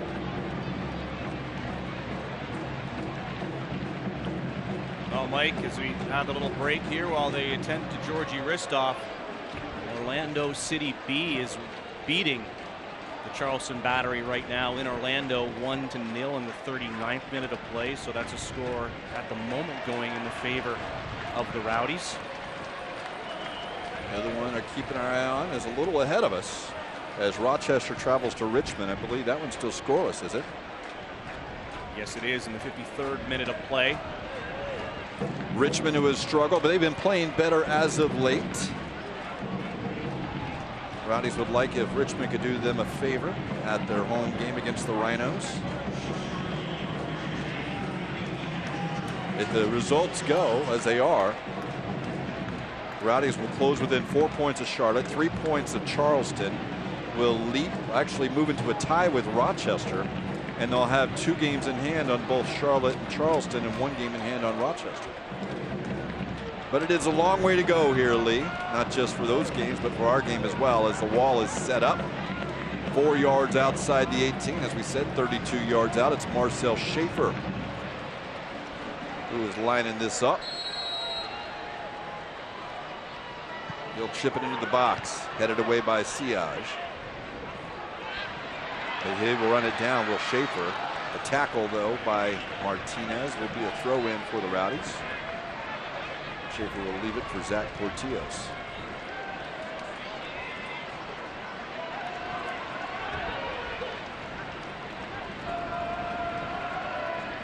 And to Georgie Ristov. Ristov will turn and will earn a corner kick. And it will be a U.S. Ameribank corner kick. And soccer fans, Nike is an official sponsor of the USL. For more information, visit NikeSoccer.com or Nike.com/soccer.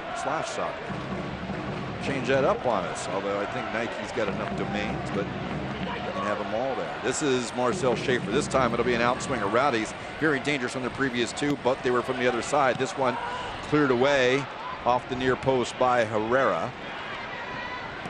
Sent back in, though, by Chavez. Collins is still there, and it's Gorski who thought he was a striker after that goal.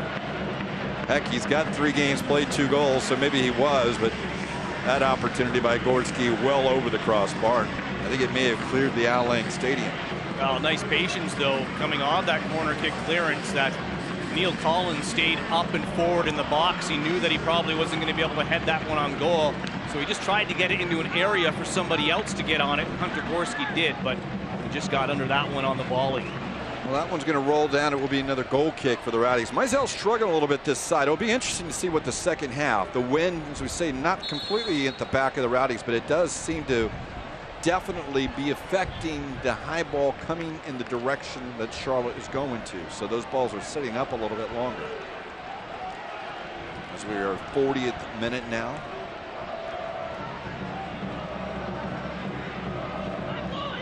Mizell asking his team to pinch in. He'll try this one long again. Collins has been winning most of these off of Mizell's foot. That direction again, and once again Neil Collins wins that header, but it's down into the feet of Herrera, and now Charlotte will have it. Tripped up is Georgie Ristov. Yeah, and the Rowdies get the throw. I thought it might have gone on to Charlotte, but I think it's a free kick, Lee. Oh, they've given the foul. Yeah. So that's what I'm talking about in closing down Charlotte Independence. And they're the Rowdies when the ball back. They're quick on it. They don't allow Charlotte to set up, and they end up winning back possession. Much better off the ball this time around than they were a little bit earlier in the half. Well, that's a careless pass by Gorski, but just out of the reach of everyone until Portillas can keep it in. Schaefer leaves that drop. Great ball. Patterson onside. He's into the box. Patterson over the crossbar. Rowdies with the break, and it was a fantastic ball by Marcel Schaefer. But Patterson can't put it on target. Yeah, Patterson would love to have that one back. That's just a beautiful ball there forward as he catches the Independence sleeping, and the ball just comes. It was a tough angle for Patterson to be able to get that one face on goal, and Independence defense were tracking back and maybe hurried him up just a little bit, and he puts that one over the bar. Like Martin Patterson, maybe a little surprised he was onside. Running there, he looked over and no flag came up, so he kept going, but maybe that second allowing him to lose focus just briefly as it's back to his feet. He'll drop it. Now Morrell touches him. The pass is a little bit too far. He's able to maintain it. Morrell cuts it inside. Schaefer. He'll have that left foot, but he doesn't like the shot. This time for wrist off, and it's just past him. Little sloppy play in the offensive third for the Rowdies, so it's a throw in for the Independents. Yeah, Schaefer had a little bit more time and space there, and he knows he has a shot. I think he should have turned and had it go at goal because he pushes it out far wide and gives possession to the Charlotte Independents. There's King and Cole. Joe Cole will try to slot it, but Joel Johnson read that one. Cole, after the play, will have the foul and lead. One of the things that we look at Charlotte, the Rowdies seem to get a little bit better part of the play now. You have to wonder, we know Charlotte can come back. They've done it all year. But on the road on the second game, if this goes too much longer, what do they start thinking as they get the ball out wide? Yeah, there's so much time here to play, and I think they'd be happy with the possession. Martinez rips one. It is at Pickens, and he does a nice job of not allowing a rebound. That's the one thing about Enzo Martinez. We watched those highlights in the pregame league. We saw how often from that angle on the right he just finds a way to score goals, 16 of them on the year. Just such a threat, that right foot in particular. Yeah, the defenders have to be very cautious. Stuart Campbell talked to us about that on Friday, about trying to contain the striking attack of them, and he goes, they know they're going to get opportunities, but we think we're going to get some too. Estrada stood up by Collins. Good job by Collins.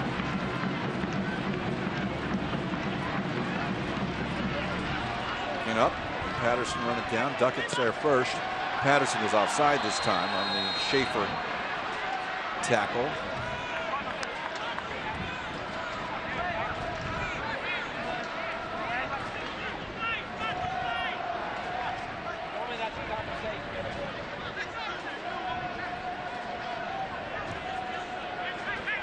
Martin Patterson working with Schaefer now. Those two out wide. Schaefer gets possession and behind the ball they slow down. No advantage going from that point, so the Rowdies will get the free kick. Yeah, a little bit of pulling there on the Rowdies as we get close to the first 45 minutes here played in this first half. Not assume much stoppage time on the clock. Schaefer over the ball once again. Line held about the 18. Schaefer, one-man wall in front of him. He'll look to put this about the penalty spot. Maybe the back post towards the 6 yard. Chased onto it by Gorski, but it comes to Cole. Cole waits for his players to get back on side. Now he's got some room. He'll try and take it in. He does. To the line. Stood up.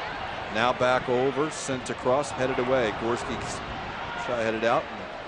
Understand there's 3 minutes of stoppage time as the foul committed by Chavez. Free kick will go. And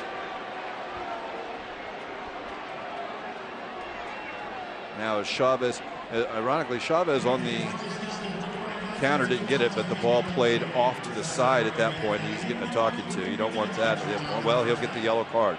I don't think he was getting the card for the foul, Lee. No, he got it for booting the ball at the side, and that's just, you can't be doing that at this point in the game. That's just frustration, and that's just a poor card to take. You're right. It wasn't for the foul. The referee had a talk with him, and he goes, you can't be doing that. You know, if it's not the end of the half, I don't think he gets the card, but because of the timing of it. Sometimes you just, you know, Justin Chavez is such a critical part defensively into that midfield. You don't want him to be in a situation, but it does take away that opportunity to get a yellow later. Because I think it was a good foul to take initially because the Independents had numbers going forward. It slowed down the attack, but there just wasn't the need to kick the ball afterwards. Well, and sometimes, yeah, and I agree with you 100%, but I think that when you look at the play there, Charlotte, if they'd gotten it quickly, may have been able to put it down and still get the Rowdies on a counter, but it was even a little bit further away. Maybe you don't have to kick it as far away or just leave it, because Charlotte would have to bring the ball back 25 yards away. But it is a yellow card, doesn't matter. Free kick or make that the throw in will go the Rowdies' way now. Schaefer and Portillos. Portillos looks up for Ristoff, but it goes out. It'll be a throw in for Independence. Kalungi, this hit. Darnell King. King's got help with Morrell wide, but King looking to tee it up. Georgie Ristoff was the first one to it. He and Cole. It's still Ristoff now. King wide. To the line. Darnell King. Just too strong, and it'll be a goal kick.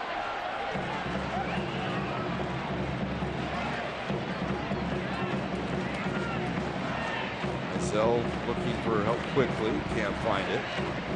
Into the 3rd minute of 3 minutes of stoppage time.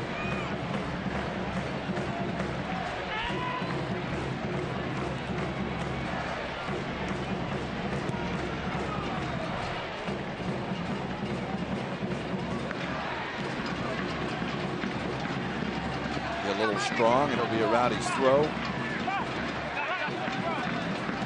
Portillos will be over it. Fans here at Al Lang Stadium looking for that whistle, perhaps. Off the head of Patterson.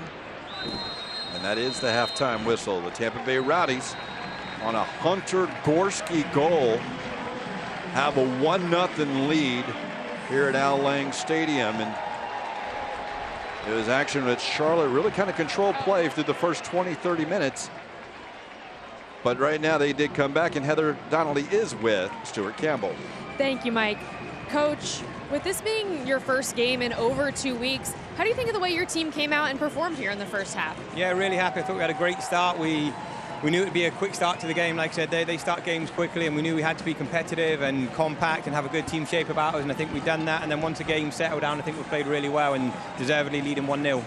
A bit of a strange goal there by Hunter Gorski. It went over the line. It was saved back out, but it did count. I imagine you'll take him any way you can get him, right? Take him anyway. Like I said, it was well over the line, but I know what you mean. It never seems the same, does it, when you don't see the back of the net bulge? But no, it was a well-worked set play, and we'll be looking to try and nick another 1 or 2 from set plays. All right, thanks, Coach.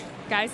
Thank you, Heather. And the Rowdies sit there, and they do convert on those set pieces. On the corner kick, they have the 1-0 lead at the half. We got a lot more coming up on the halftime show. You're watching Tampa Bay Rowdies soccer on this TV, Tampa Bay.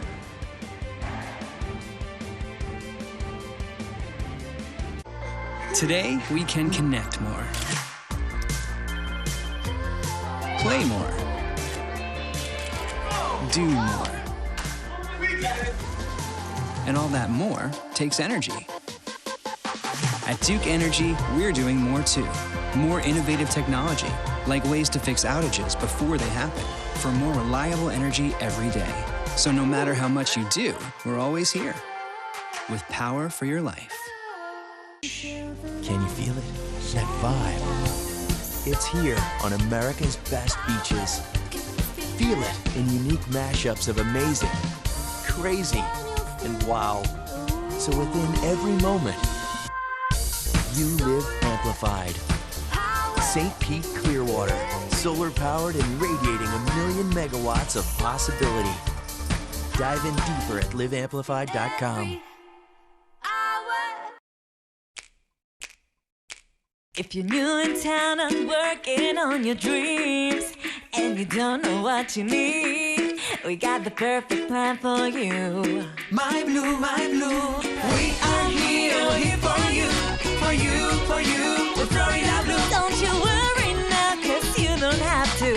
Here we always say we got you. We are here for you. This is your home, Florida Blue. Some people are blessed. Compassion and empathy are second nature. Being selfless increases their self-worth. They consider caring for others a calling, not a sacrifice. And we consider them our role models. Because if humanity can make the world a better place, imagine what it can do for healthcare. And welcome back to Al Lang Stadium, where the Tampa Bay Rowdies lead the Charlotte Independence 1-0 here at the half. Mike Pepper and Lee Godfrey. And Lee, when we go through the half, we heard Stuart Campbell talk about it, and he's extremely happy. And I think a lot of that, when you haven't played for 17 days against a team that is, you want to make sure. They did have the better part of the play, did the Independents early on, but certainly they didn't create the opportunities, and Rowdies did keep a great defensive shape. Yeah, they did, and I think that's why he was happy with that first 45 minutes of play, that Matt Pickens didn't have to do anything massive in order to bail out the Rowdies because they didn't create in that final third despite having that possession. And I think as the first 45 minutes went on, the Rowdies really did come into their own and come into the game and ended on a high note. As we take a look at those highlights from the first 45 minutes of play, you'll see what we mean as how this game went in the first half of play. As Matt Pickens coming out here being strong, that's what we talk about the most, that he was really tested overall in this one. And confident Matt Pickens, veteran goalkeeper, coming off his line. And here we see what was considered the back pass and led to an indirect free kick. I'm not sure it really was. In fact, it was Alex Morel that kicked the ball with his right foot forward into the keeper. Morel looking for the penalty kick. It was an indirect free kick, and very difficult to get that one out as Enzo Martinez comes out to block that one. And the rebound going out and over the wall. Another look at that one there as it goes off a couple of Charlotte Independence players and stays out. But that's when things really, I think, started to turn around for the Rowdies in this first half of play. And here you see the first corner kick. Actually, that is the second one, and that is the goal for the first time he's played here, Hunter Gorski. What an acrobatic play to get around a player and be able to get that in the goal as a keeper is behind the line. So the right call there to give the Rowdies a 1-0 lead after 45. Yeah, always key for the goalkeeper. If you don't come out, go to your line, but not over your line. That's unfortunately where for Mizell he was. Rowdies, you can see, did take more shots. Charlotte had a couple on net, but neither one really was a lot of pressure upon Matt Pickens. But you can see the Rowdies able to close that possession, and really it's the set pieces, the corners, where the Rowdies have been very dangerous tonight. So yeah, and it really, when you look at those numbers, it was a pretty equally played first half, and the Rowdies just have to continue and build off what they did, I think, the last 20-25 minutes of play, and they should be able to get the 3 points. Absolutely. Well, we got a lot more coming up here at the half. And the Rowdies lead 1-0 against the Charlotte Independents. You're watching Tampa Bay Rowdies soccer on this TV, Tampa Bay.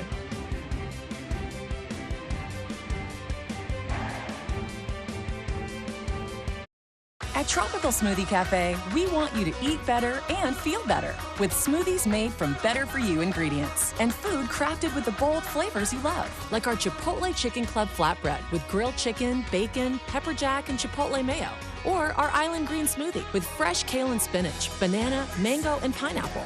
Life's too good to settle for anything less. Chipotle Chicken Club and Island Green Smoothie at Tropical Smoothie Cafe. Eat better, feel better. Florida Print Solutions is St. Petersburg's leader for the best quality, service, marketing, and printing solutions for your business, always with free pickup and delivery. At Florida Print Solutions, we stand for our community. Superior product quality, effective business solutions, and of course, we stand for printing. Make your next call to Florida Print Solutions and take your business image to the next level. Florida Print Solutions is an official sponsor of the Tampa Bay Rowdies.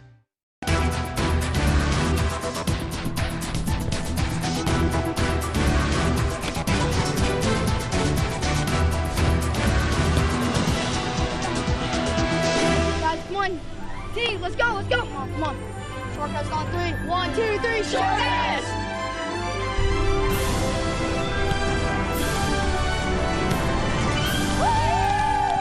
How can you be more?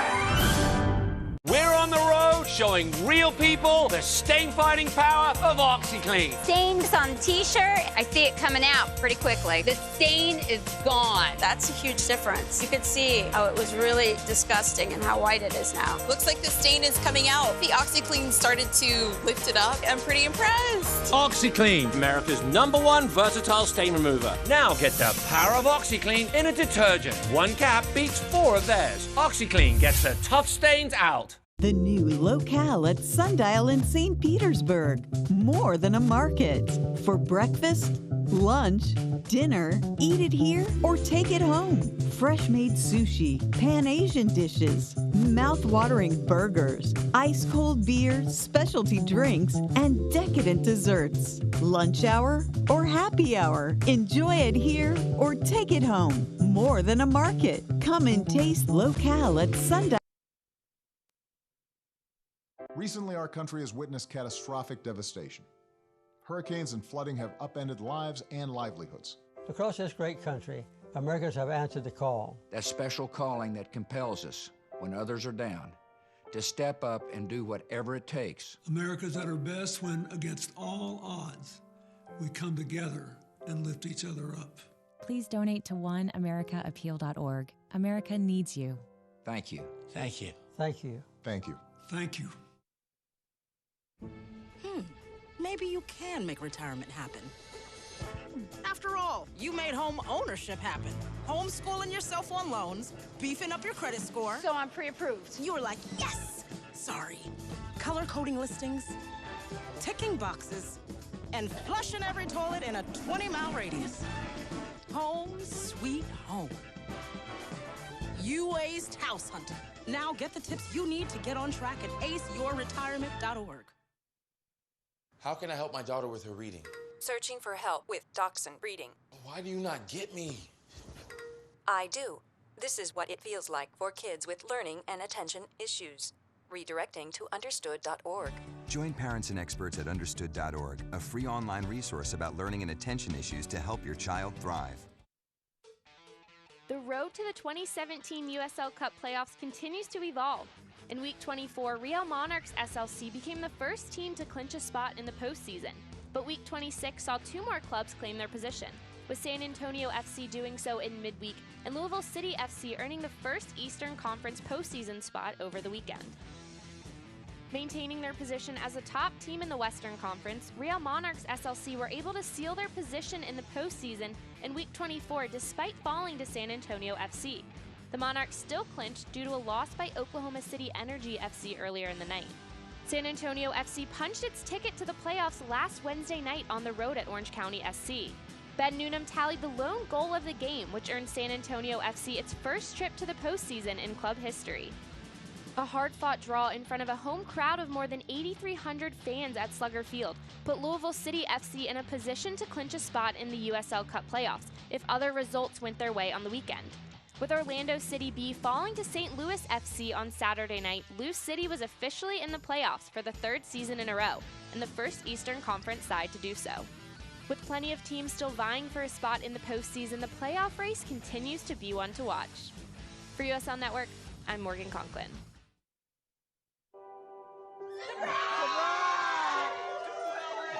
I see the future is really bright for me. The high school diploma is just added to the confidence, and now I feel unstoppable. Find free adult education classes near you at finishyourdiploma.org. I'm a retired school psychologist, and helping people was my thing. I was very independent and thought I could take care of myself. I fell, and I had to have Meals on Wheels. After my stroke, when Meals on Wheels started, I was on the other end of the stick, so to speak. Meals on Wheels, coming to my door as someone who's housebound, having someone check on me, assures me that I'm not forgotten.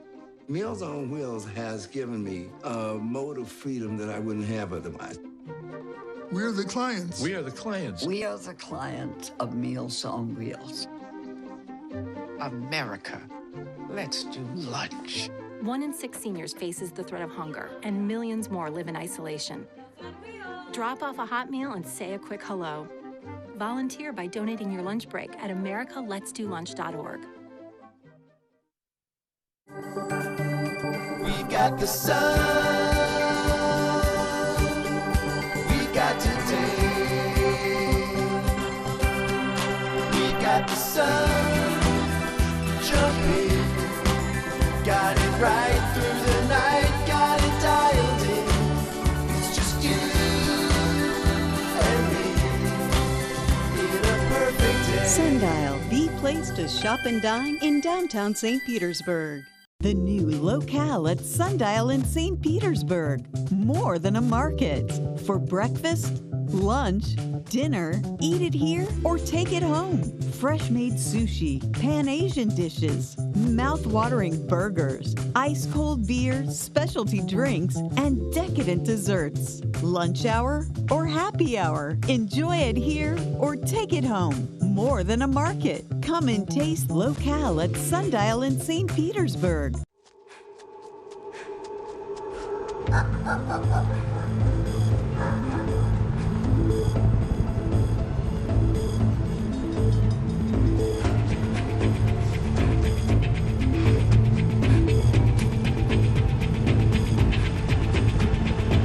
If you're going to chase your dreams, remember, they're faster than you think.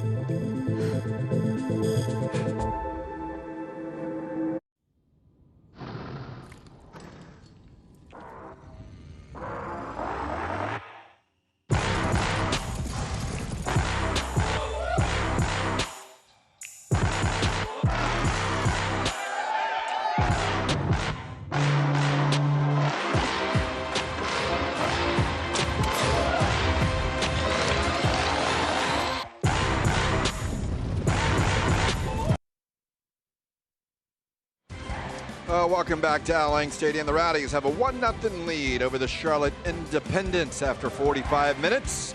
And of course, we'll be back here 1 week from tonight as Bethlehem Steel makes their way in. The parent or the farm team. I wouldn't say farm team, I'm just lost my word, but of the Philadelphia Union. And of course, you can catch that action if you're not coming down here to Al Lang Stadium. The coverage does start at 7 p.m. right here on this TV, Tampa Bay. The fans, it is a great time here. And the weather, it was a little cooler tonight, so maybe working its way just a little bit. Heather Donnelly standing down on the sideline, but I don't think right now Mike Jeffries is kind of taking his time talking with Henry Kalungi as he works his way back across the field.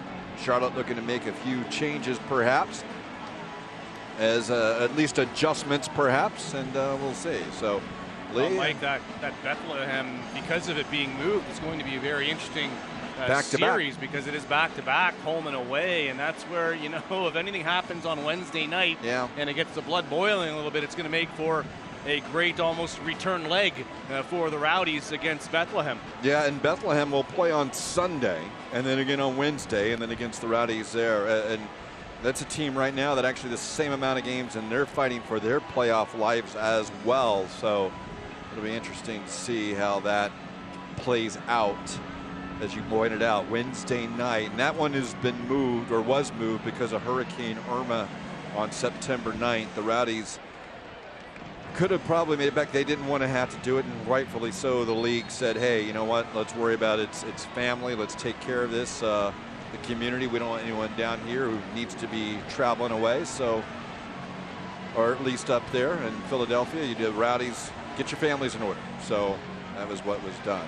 As we are set here for the second half action as Charlotte trying to gear up. Here's a team that lost 3-0 to Charleston on Wednesday night. But Charlotte is the second place team in the league for a reason.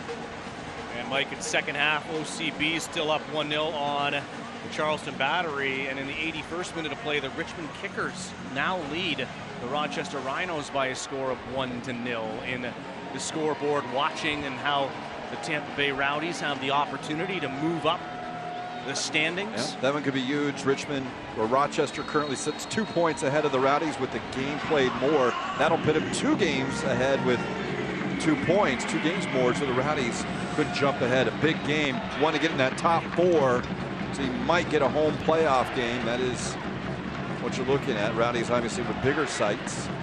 This Charlotte team within reach, Charleston within reach too, perhaps. So a lot of soccer to be played. We'll know a lot more when we hit next Saturday, but right now it's the Independence as Jaime Siage with possession. Charlotte coming out early, being aggressive in the first 30 seconds. Sending it wide now for Duckett.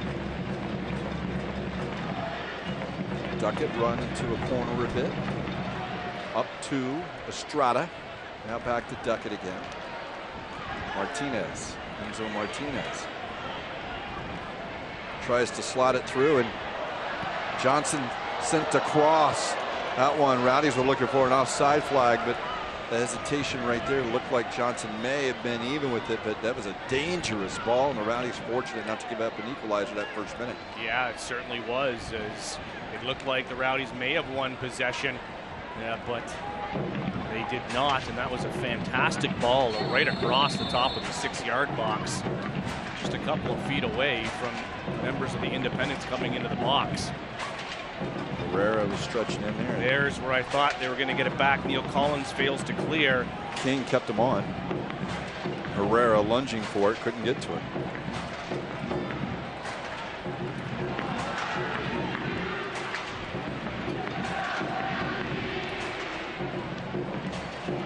Neil Collins will have to go for the tackle. He gets it up to Schaefer. Cole is running in, but it's Patterson who gets it. Georgie Ristoff. Get it back to Schaefer. They headed out clear. It's Patterson running towards the corner. Triangle doesn't pay off for Charlotte this time. It's Schaefer on it now. Back out to Ristoff, but it's intercepted. Taken out by Estrada. Slotted up. Siage. Wide. Herrera now inside. Good call. Enzo Martinez has just been going down too easy. And that was a good run and follow by Neil Collins to be able to stay with his player, and he won that ball cleanly.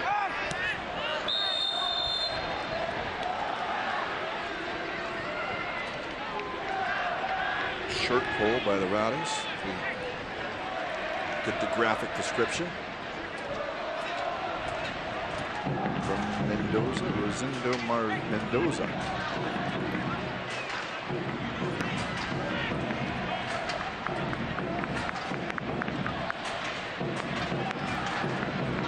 Kalungi. Duckett looks forward.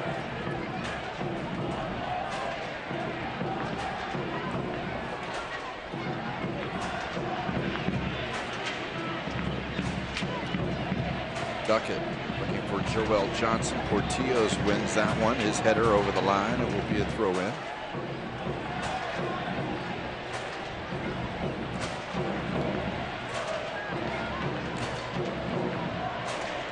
Johnson gets back into Callum Ross. He's run off by Patterson. Patterson will earn the free kick. Lee, I think early on, I think that's been kind of the difference. We called Callum Ross, we called Lewis Hilton quite a bit in that possession game for Charlotte. And since the Rowdies kind of started to control play, we really haven't called them much. A lot of Charlotte's pressure's gone over towards Martinez, and it's kind of bypassed those guys. Yeah, it has, and still, they're still creating. I think it's one step away. I think the defending has been fantastic by the Rowdies, but it has been Ross and Hilton, where the Rowdies in that same position just have Justin Chavez. So they've got another body back there to be able to step up like this and try to win possession back.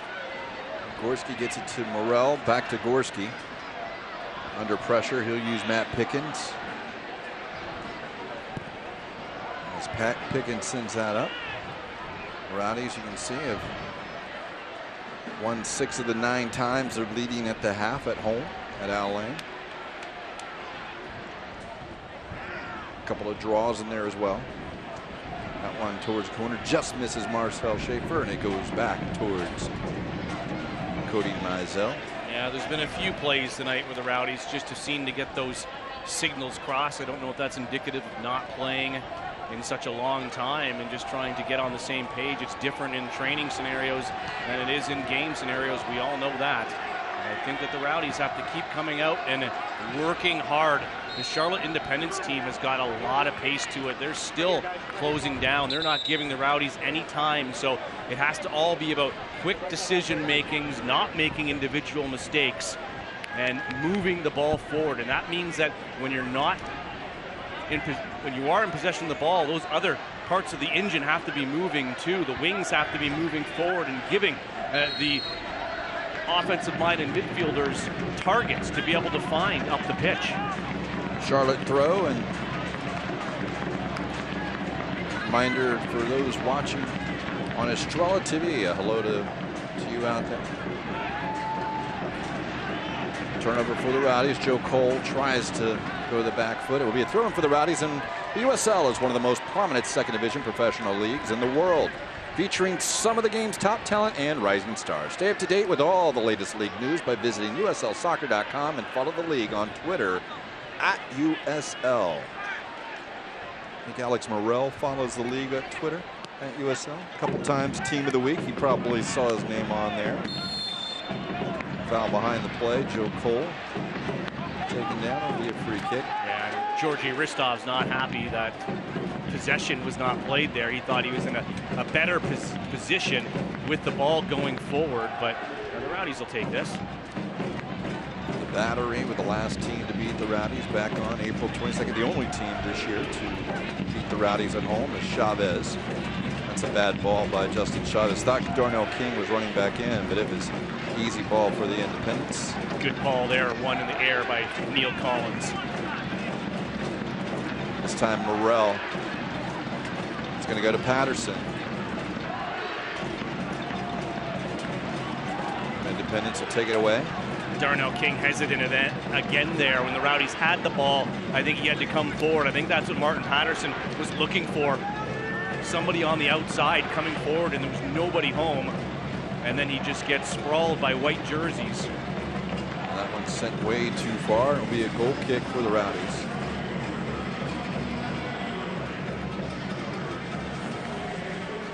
Ralph's Mob enjoying a 1-0 lead here for the Rowdies.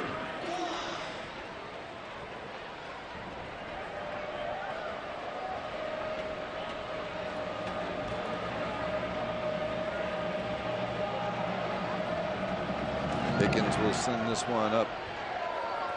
Georgi Ristov wins that header, finds Joe Cole. Cole's got King running on the outside. Darnell King with some space will take it up towards the box. Cuts it back inside, back out to Cole. Almost a little careless, but Cole able to reach out and save it. Now to Chavez. Switching across. Zach Portillos. He's got space on the near side. Back to Schaefer. Schaefer towards the back post. It's going to go over, and it's going to be run down. No, it will be a throw-in for the Independents. Morrell couldn't get to that. Good movement of the ball there, though unfortunate Darnell King lost his footing, but they kept possession. Good vision to move that from left to right on the field and open Zach Portillos, but Marcel Schaefer with just a little bit too much pace on that ball. Chavez's header out. Taken away by Portillos on this ball.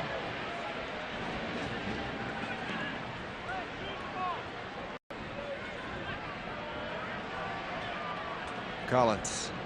Now Ristov. Georgi Ristov over the top for Schaefer. Heads it down for Portillos.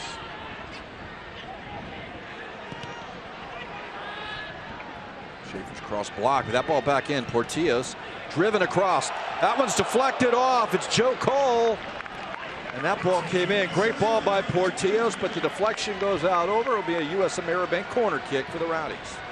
Yeah, what a great cross into the box there as you see Zach Portillos, and there you see it. That may have been game-saving by Kalungi. As he's able to deflect that one as Joe Cole just lunging forward and getting that on the face of goal.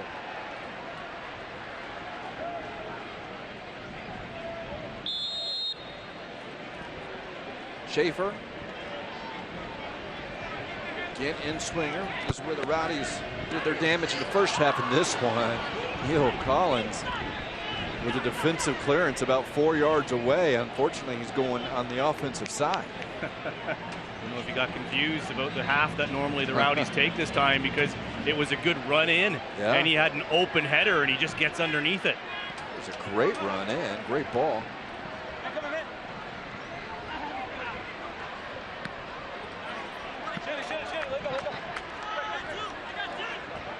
Independence throw.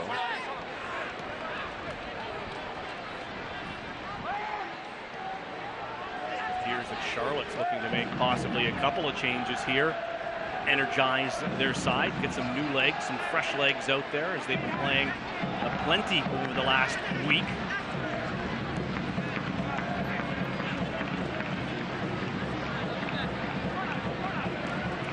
Touched by Schaefer, actually by Morrell. Morrell's kept it in.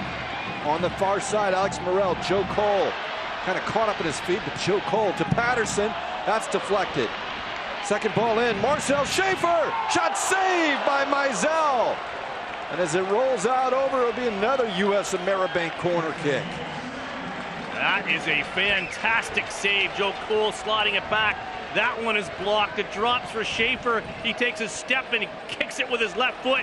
It also may have taken a deflection as well, and Mizell makes a fantastic save and pushes it out for no rebound, but the corner kick to the Rowdies. Yeah, you don't know if it was going back across to the other corner, but it went off Kalungi, and then it was a great save by Mizell.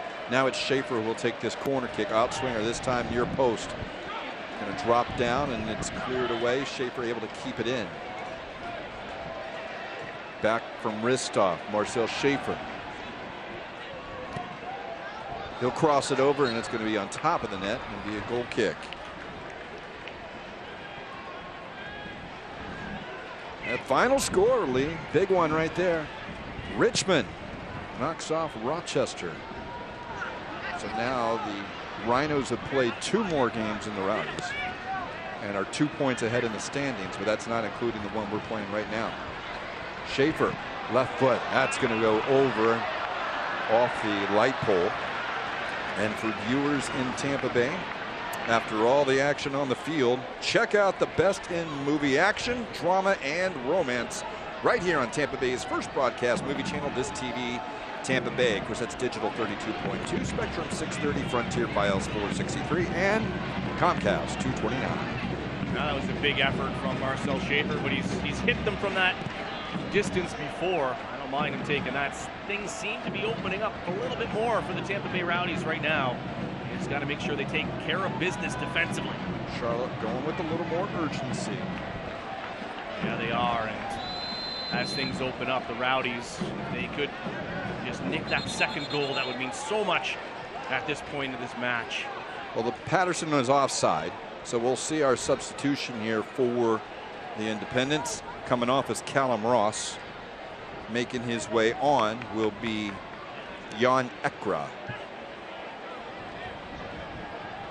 Also, substitution for Charlotte. We get a look over there. You see Estrada making his way off. Yeah, David Spies coming on. Spies on for Estrada. And Ekra on for Ross.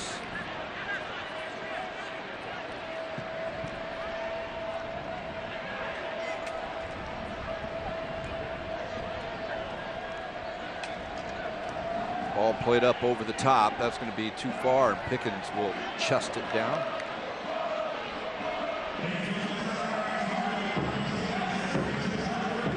So Charlotte making 2 of their 3 subs before the hour mark.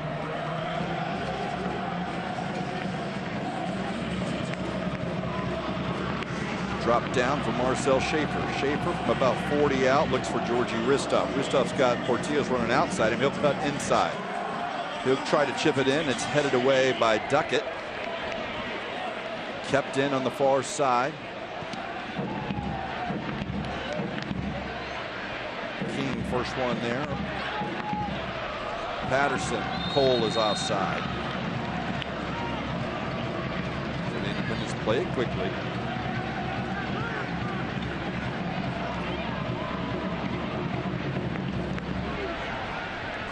Captain. Schaefer touches that one. Chavez, Cole, far side for Morrell. Alex Morrell is into the box. He's got a runner on the near post. He'll go towards the far post. Headed down, away. Only white jerseys there now, and the counterattack will come for Charlotte. Rowdies do a decent job of slowing it down. They do find the open man now. That's Enzo Martinez. Martinez cuts it back. Little space he's created. Now he'll slide it through. And they'll say offside. The flag comes up. Offside on Charlotte, so it goes in the back of the net. It doesn't matter. Herrera says it wasn't me, but there were 2 players in that run. Once again, let's take another look at this. And that's when the ball is passed. It's the outside player. Can't really see there. It is Johnson, I think, 22. Yep. But he wasn't involved in the passing play. Well, as it turned out, the final finish would have been offside anyway. He was beyond the ball on Herrera anyway. So, but you're right. I don't think that Herrera was offside on that initial call. He looked to be even with that last defender. But no delay in the flag. It was certainly up. Yeah. And again, though, Enzo Martinez is a great creator. Herrera as well, and you got to stop him. You can't allow him to be coming into the box like that with that sort of pace. To step up and try to make the challenge. If it's a free kick, so be it. But you just can't allow them to go through like that. So far, the Rowdies have done a good job in keeping them outside. Well, that one's a dangerous opportunity for Charlotte. That shot may have gone off the back of Spees. The Rowdies will get the clearance. A couple chances now for Charlotte here the last couple times. We'll see if the Rowdies can look at a counterattack for themselves as Kalungi beats Patterson to that one.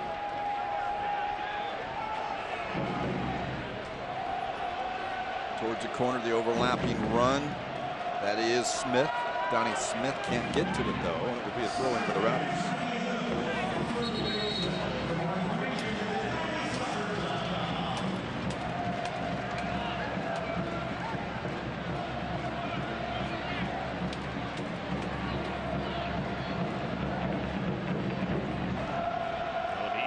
How long before Stuart Campbell waits to go to the bench. Zach Portillo's there. He's going to see the yellow card, I think. Just an aggressive play. I don't think the card's coming out just yet, but good. Just a talking to. It's good. Options on the bench as far as for Stuart Campbell, as you see that push to the back. Darwin Jones, Walter Restrepo, Sebastian Guinzotti, Michael Nanshoff. The offensive-minded one, Martin Vingard, more of a holding player. Over the head of King, over the line. Joe Cole probably would like to be on for the full 90, but coming back off being off an injury for a little while, and might want to bring in some legs in the last minutes to be able to run a little bit more. Well, let me remind you here, the latest USL news is on Sirius XMFC. Tune into USL Coast to Coast with Mike Watts Mondays at 7 p.m. Eastern on Channel 85.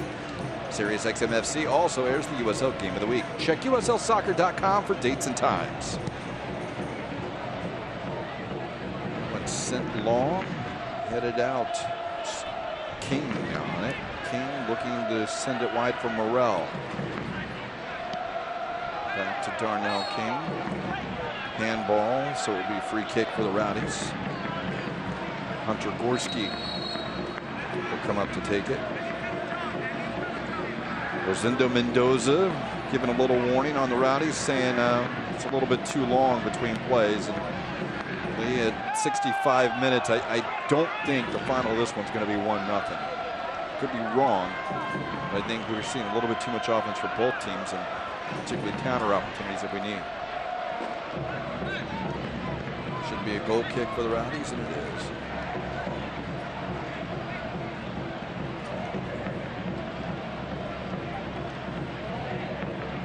Yeah, it looks like, doesn't it, Mike, that it's just that one ball. Both teams are doing everything to get the ball up and down the pitch, and it's just that last touch, that last bit of quality, one little pass to get it through a defensive line. And that's what's been missing. Is the referee is already telling Matt Pickens to speed up, and there's still 25 minutes left in the game. And Matt's pleading his case. I don't think I'm time wasting quite yet.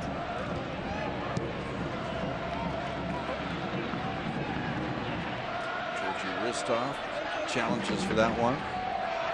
Will come down to Ekra. Ekra to Martinez. Martinez still running with it.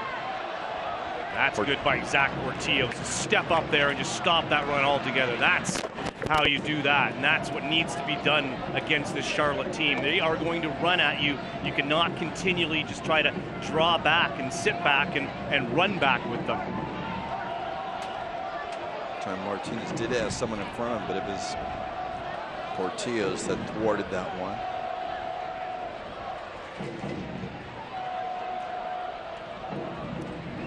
Towards Joel Johnson, who keeps it in. Johnson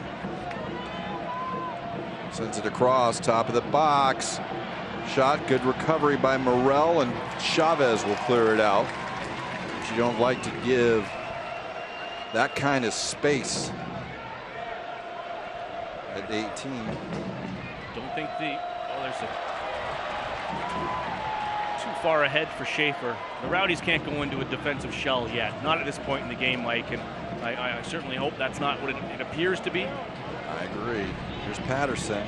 Good job of recovery by Kalungi. It'll be a throw in for the Rowdies. And we've seen too many opportunities, and you think that defensive shell, Lee, is something that would backfire a little bit. They really kind of need to continue doing what they do and maybe create that second goal and really force Charlotte to come out, go a little bit more attack minded, even though they've started to increase the speed of their game already. And then you can start putting balls over the top and sending players forward for the Rowdies because you know they're going to get caught. Yeah, bringing a Darwin forward, Jones perhaps, or someone for Patterson, someone fresh with good leg. It'll be a U.S. Ameribank corner kick for the Tampa Bay Rowdies. Well, they've created quite a bit of their corner kick opportunities so far. Of course, Hunter Gorski being the man of the moment, finishing on the second one in the first half on back-to-back corner kicks. As Marshall Schaefer with the left-footed in-swinger. So it's Schaefer. This one's sent in. Mizell punches it off the head of his player, and Minzo Martinez will run it down. Morel's going to try and slow him down. He doesn't. It's Martinez again. He's got two runners. This one towards the back post. It's Spees. And it's poked away. Zach Portillo's great play. Georgie Ristov into Patterson, but he's run off by Bilal Duckett. Yeah, you pretty much have to be pinpoint with Patterson. He needs to be further down the pitch. He just does not have the pace at this point in the game to be able to run 20 yards and get an opportunity on goal. Donnie Smith. Smith will send it in. Portillo's clears it out, but it goes to Johnson. Johnson will use Spees on the near side. Spees sends it across. It's going to not get into the box, and we'll get to Morel. Morel will send it up the field looking for Cole. But it will go over the line. It will be a throw in. And for viewers in Tampa Bay, just two more opportunities to enter for a chance to win a PS4 Pro console and a copy of FIFA 2017 Deluxe Scarf Bundle, plus a special autographed item from the Rowdies. Watch Rowdies home games on This TV Tampa Bay on Saturday, September 30th and Wednesday, October 4th. And look for the clue. Go to mor-tv.com for home game days and times. Of course, as we just said, September 30th and October 4th. Charlotte will have a free kick, about 40 yards out, but enough to send the big bodies up towards the box.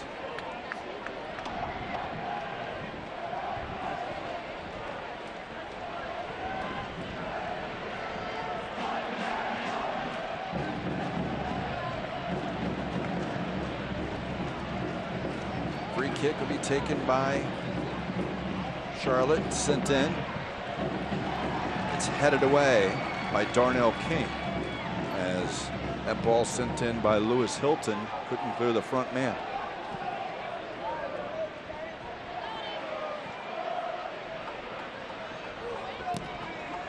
And does King play it off Spees? He does. So it'll be a throw in for the Rowdies. Good defense as the Rowdies set to make a substitution. And it will be Morton Patterson coming off.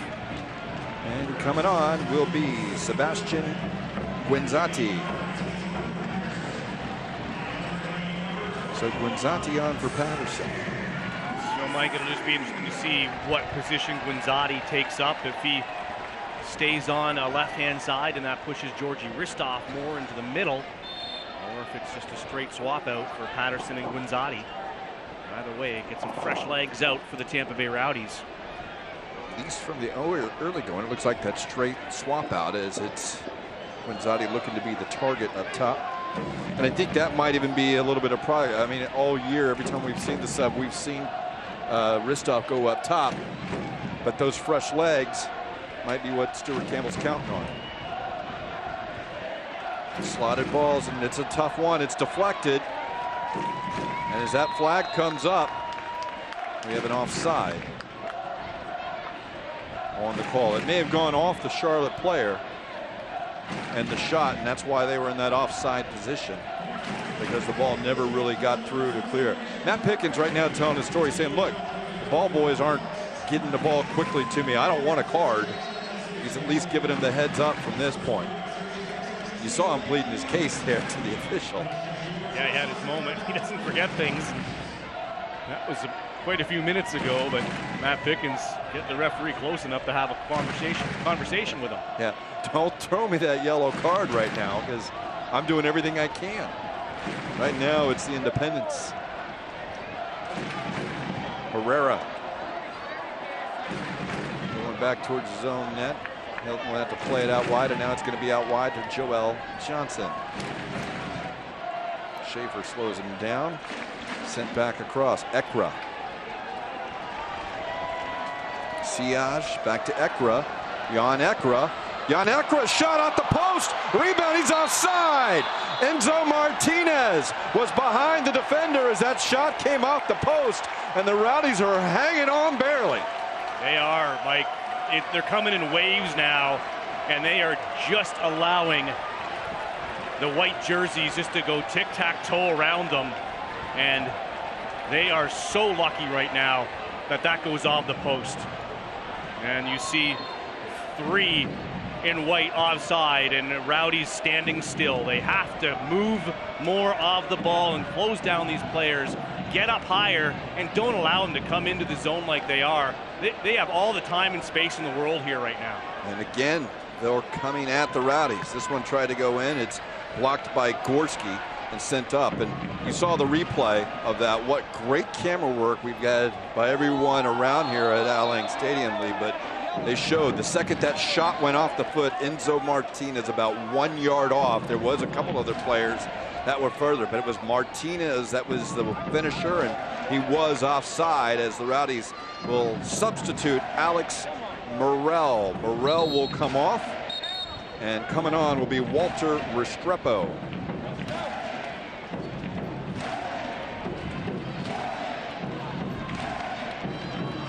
Well, Alex Morel not as involved as we've seen him in the past.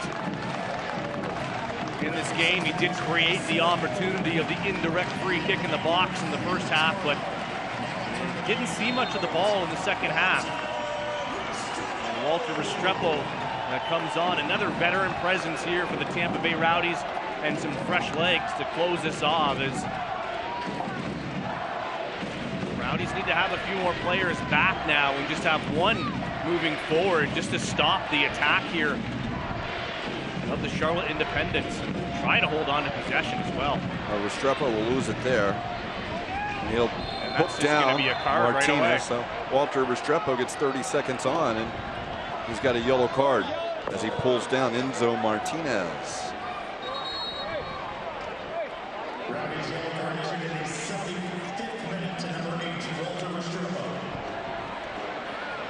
That was so quickly to coming off. It was almost like an echo. We heard Restrepo on, we hear Restrepo yellow card.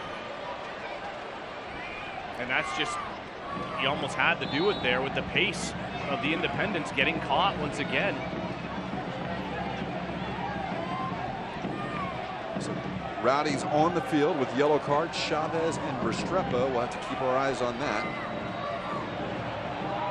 Marcel Schaefer saying, taking a little bit of a dive, was Hilton. It's at the feet of Guinzotti, and now it's turned over. Yeah, no one communicating that there was somebody on Justin Chavez right there. That's why that was a turnover. Chavez, bad pass this time. Joel Johnson sent in towards the back post. Is over Siage. He'll run it down. Marked by King. Ciaz towards the line. And it will go off Darnell King. It'll be a corner kick for Charlotte Independence. And soccer fans, Nike is an official sponsor of the USL. For more information, visit nike.com/soccer.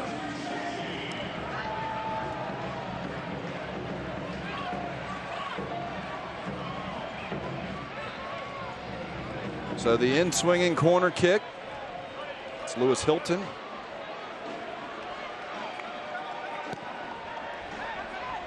Pickens, two-hand punch. It's out to Martinez. Brings it down on the right foot. He'll cut it in. Left foot shot. And Pickens tips it over the bar. Corner kick, Charlotte. Great save, Matt Pickens. Fantastic save by Pickens again.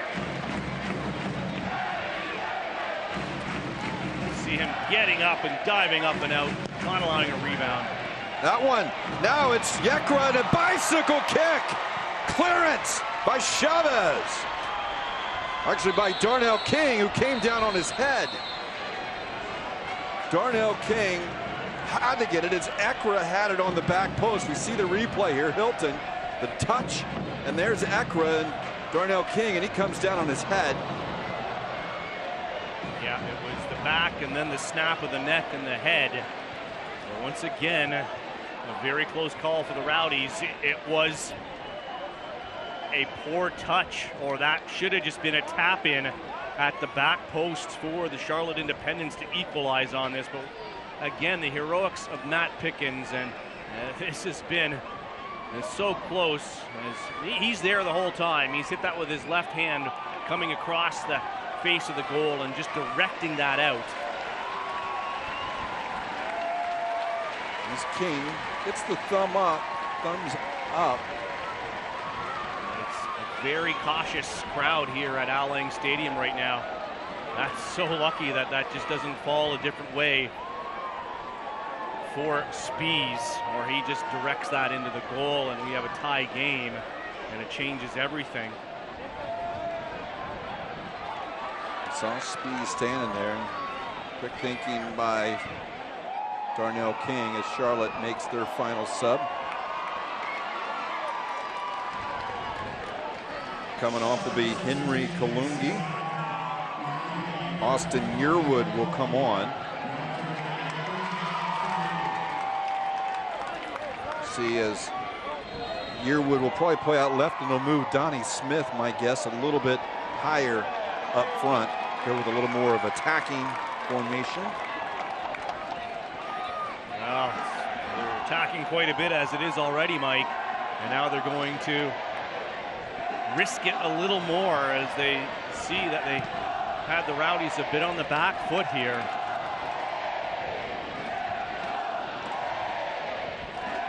Ralph Smob trying to be that 12th man right now for the Rowdies to help them cheer them along here in the final 10 minutes plus stoppage time. As the battery have equalized late in the second half. This is Darnell King back on. What that does for the standings, it actually moves Charleston into a tie with Charlotte. But again, Charlotte here, all kinds of pressure. There's still 10 minutes remaining in this one. They're desperately looking for a point here. Rowdies need all three. Ciaz will send it wide. Johnson. Cross. Loose balls. Gorski has to clear it away. Guinzotti brings it down. Guinzotti into Schaefer. Joe Cole is offside.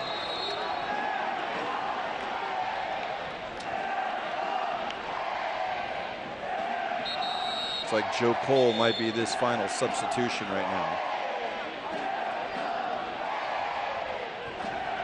As the Rowdies looking to make their third sub. Charlotte is out. Rowdies have brought Guinzotti and Restrepo on, and lining up to come on is that Nanchoff. So it will be Michael Nanchoff in for Joe Cole. So Michael Nanchoff's first game as a married man, as we found out from Heather Donnelly earlier.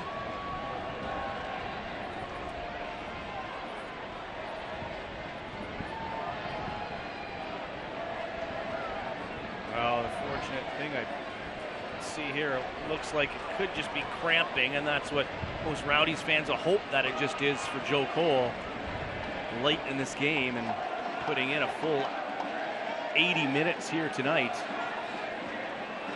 Hopefully he'll be able to walk that off and it's not a reoccurrence of the injury he's had.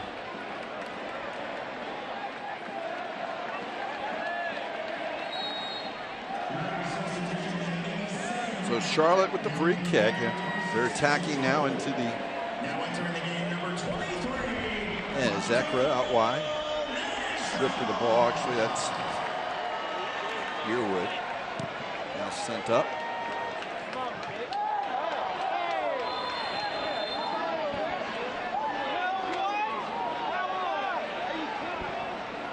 The referee, they've called a high boot there, and I don't think so. The ball appeared to be behind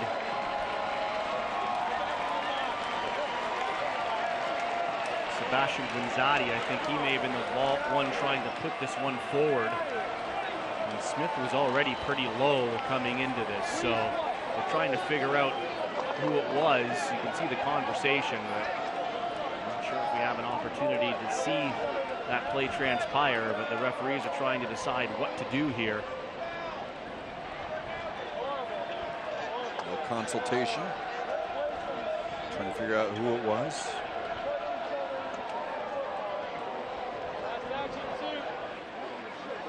Uh-oh, to the top pocket, it's a yellow card. And it'll be to Sebastian Guinzotti. Rowdies yellow card issued in the 83rd minute to number 21, Sebastian Guinzotti. Stuart Campbell certainly doesn't agree. Watch here, Guinzotti is behind. And maybe the hand, I don't see that. Guinzotti's not even looking at the defender. He's playing the ball, it's behind him. Well, dangerous chance now. That one's driven and it goes off of Gorski and over the crossbar. Corner kick for Charlotte.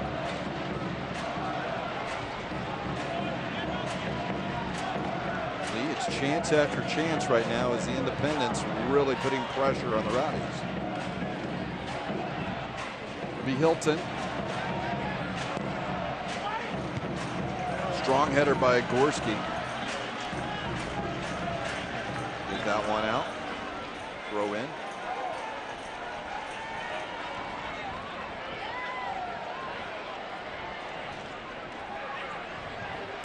Spees back to Yearwood. Hilton into Ekra. That one's going to go too far. Matt Pickens going to hold it at his feet and force Siege to jog in.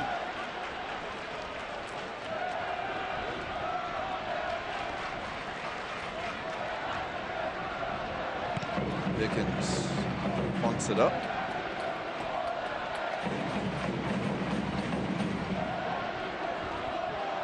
Joel Johnson. Enzo Martinez, and now it's Ekra. He's got help running wide. Gives it to Spees. Back into Ekra. His first touch let him down. Dangerous chance again for Charlotte. This one, Guinzotti, it's turned over. Schaefer can't get him. Guinzotti was running wide. Back to where it was. Here's now an opportunity for Yearwood. Yearwood around the corner, around Restrepo, over the back post. It's Enzo Martinez. Enzo Martinez on it. He'll split the defenders. And he'll poke it in, and Darnell King, incredible on the back post, sends it out for a corner kick. Now, these last 5 minutes from stoppage time are going to feel like 25 minutes for the Rowdies at this rate. They are hanging on, and just barely right now. What a save by King. This one drilled to the near post, flipped on, and this time it's sent out by Ristoff. It'll be a throw-in for Charlotte. Look at that, through Neil Collins' legs, and that is a goal saver right there from Darnell King. I'm watching, this is an arm swing here, so we just saw Guinzotti get a yellow card for an arm swing, so we'll see Yearwood get a yellow card this time. I believe it was Yearwood. No, actually wasn't. We lost the So it's Ekra. Jan Ekra gets the yellow card. Watching that poke, it ain't gone out the post. We see that. There's the arm right there on the right arm on the back. Stuart Campbell saw it. He had the great angle of it. Well, when you get a caution one way and just 2 minutes later, it happens. You know, and if you're going to call it both ways, I think I'm okay with that. If that didn't go that way, I thought that it was a weak card on Gunzati, so that evens it out. This one sent back up the field. Gorski has to run it down, and it will go over and into the stands. Gorski will leave it for the throw in. Darnell King will have to come back, and again, the Rowdies getting a talking to. There's King. A little help from Herrera.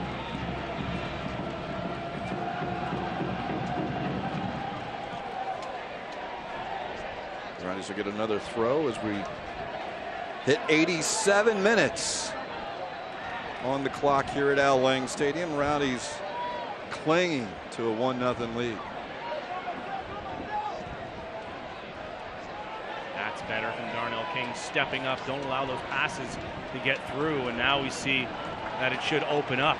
Ristov and Portillos.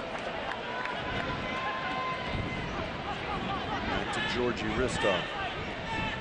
Schaefer. Collins. All the way back to Matt Pickens. He'll drive it up the field. Gunzati trying to hold his ground. He does bring it down. Gives it to Schaefer. Schaefer trying to split the defenders. Schaefer is pushed from behind. Free kick for the Rowdies. And a dangerous shot opportunity here about 25 yards out. Bilal Duckett pleading the case. Not happy there, as it was a nice couple of passes by the Rowdies. It's an elbow behind Joel Johnson. Yeah. Pretty easy call. It's a push, and that's not playing the ball at all. I'm not sure. Looked like that Charlotte saw it a different way.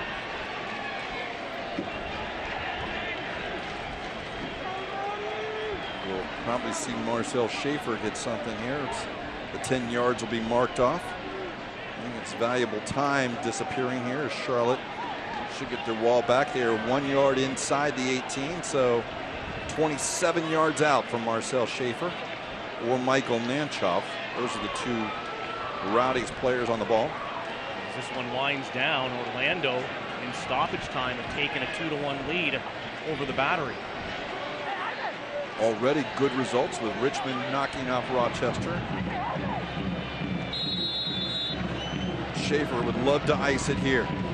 Schaefer drives it, it's deflected. It will be a U.S. Ameribank corner kick for the Tampa Bay Rowdies into the 90th minute now. I think with all the time the Rowdies have utilized, Lee, we're probably looking at a minimum 4, maybe 5 minutes with all the substitutions. So it's going to be a long, agonizing extra time here too. Not unless the Rowdies can be successful here on the corner kick and get that second goal. Yeah. Be critical if they can. Deflate the Charlotte Independents a little bit. Nanchoff plays it back to Schaefer. Does Nanchoff get onside? He does not. He's offside. And now he kicks it away, and Michael Nanchoff will. Oh, that's ridiculous.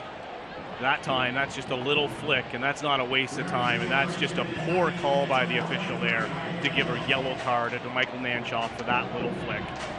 He didn't put that more than 5 yards. Now sent out to the far side. Enzo Martinez. Enzo Martinez run off by Schaefer.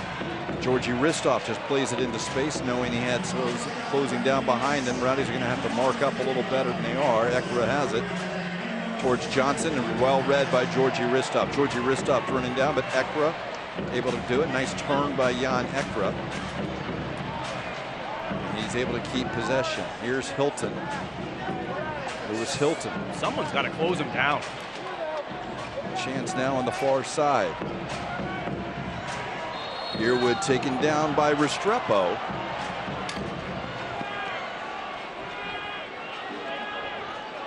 So a free kick here.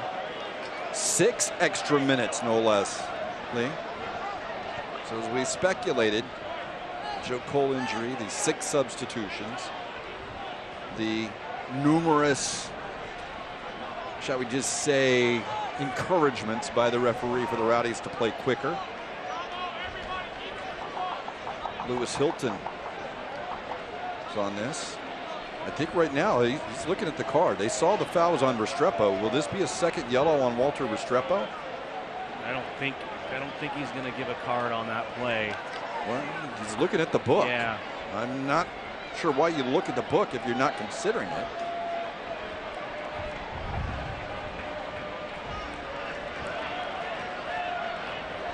But it does stay in the pocket. 2-man wall. It's Nanchoff and Restrepo. Hilton is on the ball.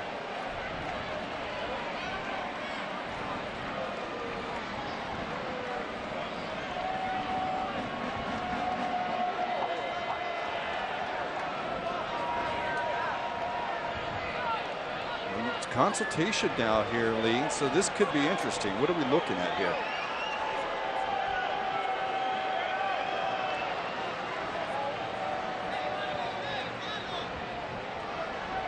They're just trying to get the card situation sorted out because there's been 4 given now to the Rowdies, and Sebastian Guinzati, Walter Restrepo, Michael Nanchoff, and Justin Chavez. Only 2 shown right now to the Charlotte Independents and Jorge Herrera and Joel Johnson. Actually, there's been 1 more as well. 3 this far. As the Charlotte Independents are concerned. So the talk is to Nanchoff, but that wasn't Nanchoff on that foul. That was Restrepo. So don't know what that conversation is right now. Whatever it is, we're going to play on. We'll see if there's not even an additional minute now added to this. Pickens on his line, back post. It's headed up and over. Siage had a chance. 8 yards out, goes over the top. In my mind, Mike, if it's an issue with the officials, and that time, that should not be time added on. If they're making mistakes, let the clock run. They're wasting their own clock. That one sent in. You can see Jaime Siage. And he's wide open there, and he just gets underneath that one. Pickens on the goal kick. Wrist off. Good job by Guinzati. Winning that, and he'll play it out wide. Restrepo will take it with the defender on him. Just keep possession. Rowdy's under a little pressure. Darnell King will probably just want to send it up the field. He does. Did he stay onside? He did. Need some support. Gets it. It's Nanchoff. And it will be a throw in for the Rowdies. In towards the corner. Good job, Michael Nanchoff.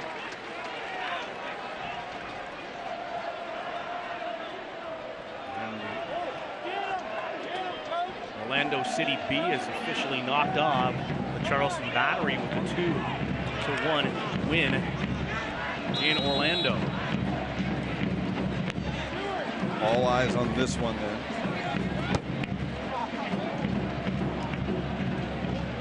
Turned over by the Rowdies, counterattack by Charlotte. They do have bodies behind the ball. Slow it down. Ekra has it taken away from him. Chavez. It's got time. Chavez will play it towards the corner. Here's Ristov. Georgie will probably take it out wide. Now he'll play it off the player. He probably should have taken it towards the corner. Instead, it's Charlotte with the ball. He was hoping for a bounce towards to get the corner kick. Instead, it went the other way, unfortunately. And so Martinez able to find Yearwood. That ball sent in. Matt Pickens off his line to get that one.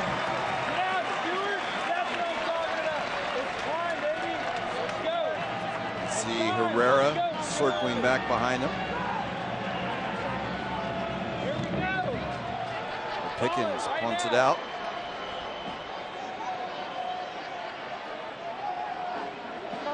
He's saying he's being pulled, but no, it's a ball there, and Darnell King just sends it into the stands. Throw in will go Independence way. It's Enzo Martinez quickly looking.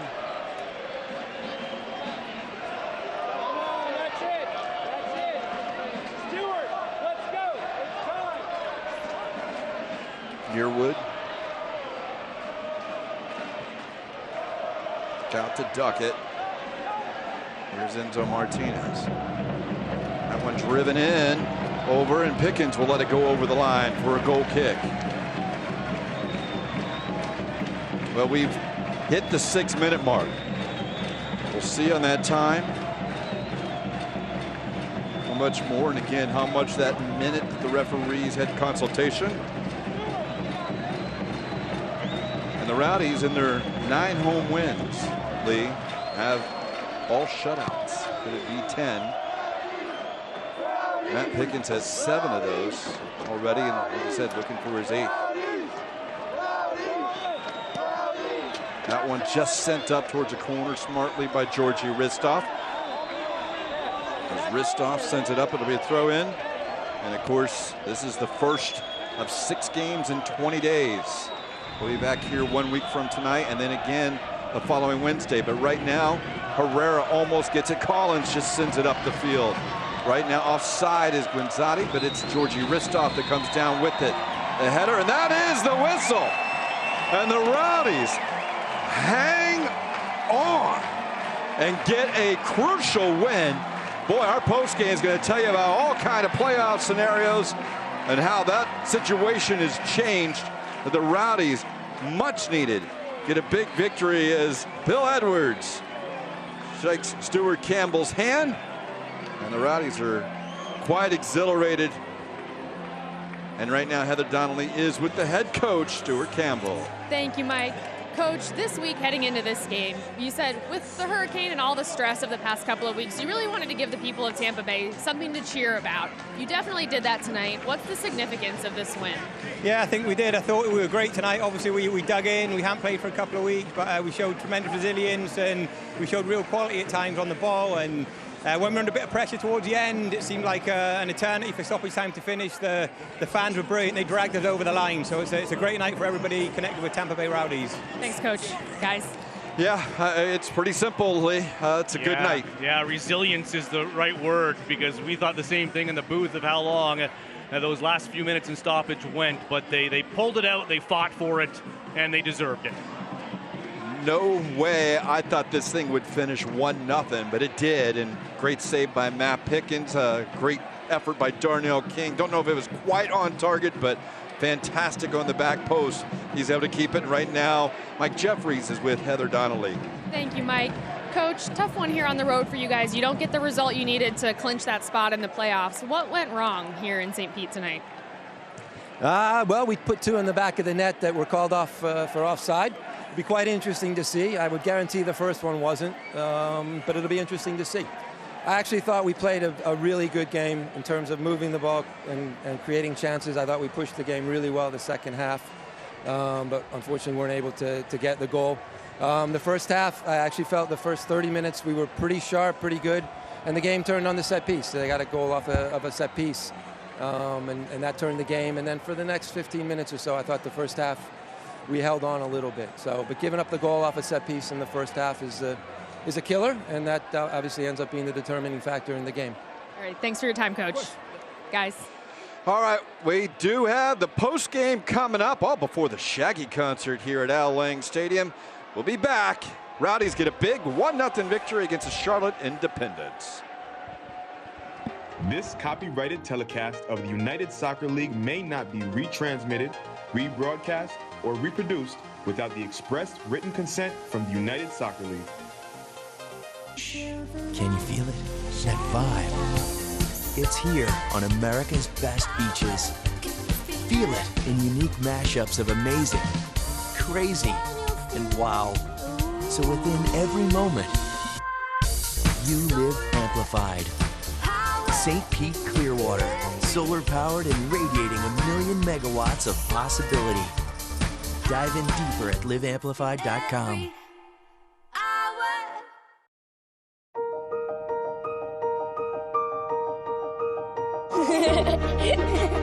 There's a lot to a name. Especially when that name is a world leader in healthcare. We still deliver the same compassion we provided for 90 years. Plus the excellence you expect from Johns Hopkins. Together we can conquer the biggest challenges and offer your child the very best care. When it comes to kids, choose Johns Hopkins All Children's Hospital.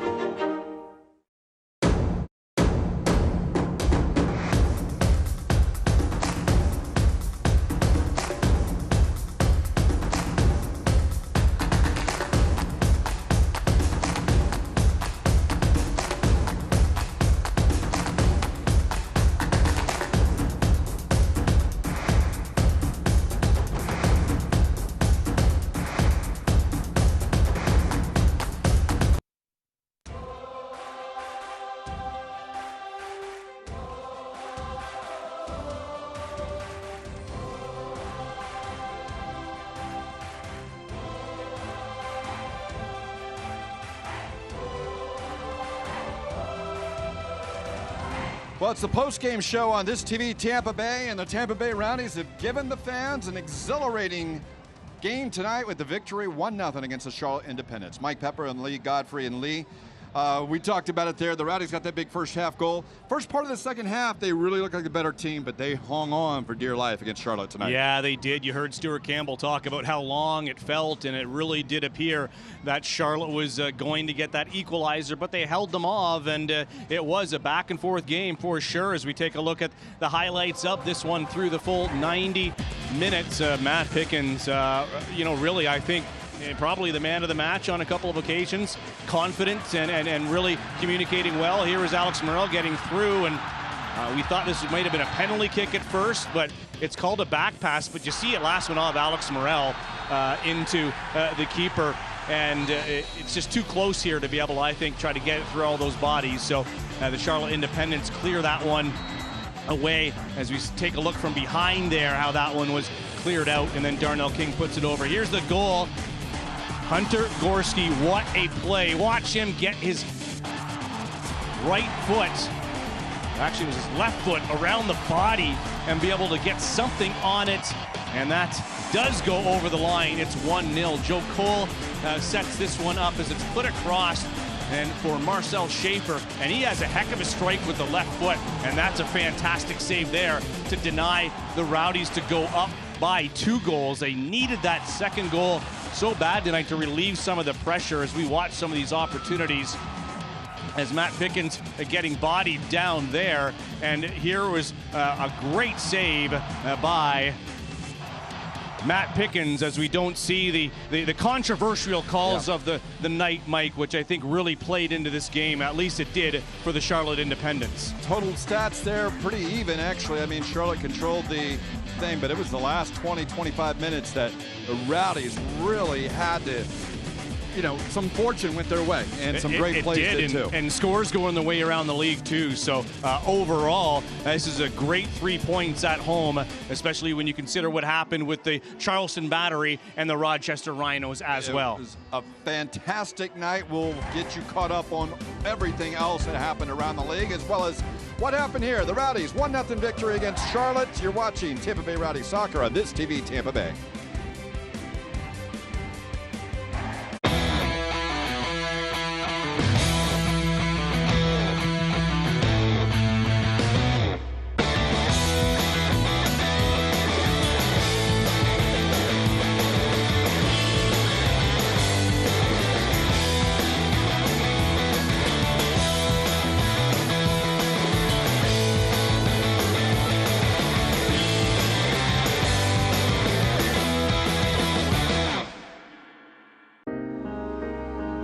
Some people are blessed. Compassion and empathy are second nature. Being selfless increases their self-worth. They consider caring for others a calling, not a sacrifice. And we consider them our role models. Because if humanity can make the world a better place, imagine what it can do for healthcare. The new locale at Sundial in St. Petersburg. More than a market. For breakfast, lunch, dinner, eat it here or take it home. Fresh-made sushi, Pan-Asian dishes, mouth-watering burgers, ice-cold beer, specialty drinks, and decadent desserts. Lunch hour or happy hour. Enjoy it here or take it home. More than a market. Come and taste locale at Sundial in St. Petersburg. Saturday, September 30th. Come to Alang and watch the Rowdies and Bethlehem Steel packing. Kickoffs at 7:30. 90 minutes of kick-ass goals, unbelievable saves, and loads of action. The Rowdies are in the fight for the championship. Tickets are on sale now and selling out fast. Get yours by calling 727-222-2000 or go to rowdysoccer.com. Bethlehem, bring your steel. Well, it was a boom-tastic evening tonight. Rowdies 1-0 victories against Charlotte Independence, and again, we talked about that when you win 1-0, you got to talk about the guy who scored, Hunter Gorski, and his home debut tonight, Lee. Pretty impressive. Great performance by Hunter tonight on both ends of the ball. A great clearance earlier on defending, and then very dangerous in the box tonight. And he certainly does deserve the goal and the win in his home debut for the Rowdies, Heather. And there he is, Heather. He's standing by with you. Yeah, thank you, Mike. Hunter, you scored your first home goal here. What did that feel like? And take me through that goal. Went in and came back out, a little bit of a strange play, but hey, it counts. First of all, it was amazing to score. What better way to make a home debut? The fans were, the atmosphere was electrifying, so it was a big thrill. And I think on the goal, the corner before, I got a clean header off. I should have done better with it. I kind of said to myself, if it comes back again, I got to bury it, and so I just found a way to get it in there. You guys were off for a really long time before coming into this match. How did it feel out there, and how did it feel having this crowd behind you the whole night? Yeah, I mean, we were just looking forward to playing at home, and we knew that the crowd was going to be big. We just wanted to deliver a win no matter how we did it, and that's what we did. So it was a good result for the boys. Great. Thanks, Hunter. Nice job tonight, guys. Thanks, Heather. Yeah, obviously excited there. You do that in your home debut, and it's a good moment here. We'll get another look here at the goalie, too, on that corner kick. And boy, I mean, you talked about the header on the previous one. We didn't see that, but look at that. Just acrobatics. Yeah, to be able to come in behind the defender and get that left foot. And you can see that is well behind the line there. And so a fantastic goal, and just the acrobatic play is great. And the Rowdies win 1-0. We got more in the postgame coming up. You're watching Rowdy Soccer on this TV, Tampa Bay. At Tropical Smoothie Cafe, we want you to eat better and feel better with smoothies made from better-for-you ingredients and food crafted with the bold flavors you love, like our Chipotle Chicken Club flatbread with grilled chicken, bacon, pepper jack, and Chipotle mayo, or our Island Green Smoothie with fresh kale and spinach, banana, mango, and pineapple. Life's too good to settle for anything less. Chipotle Chicken Club and Island Green Smoothie at Tropical Smoothie Cafe. Eat better, feel better. Florida Print Solutions is St. Petersburg's leader for the best quality, service, marketing, and printing solutions for your business, always with free pickup and delivery. At Florida Print Solutions, we stand for our community. Superior product quality, effective business solutions, and of course, we stand for printing. Make your next call to Florida Print Solutions and take your business image to the next level. Florida Print Solutions is an official sponsor of the Tampa Bay Rowdies.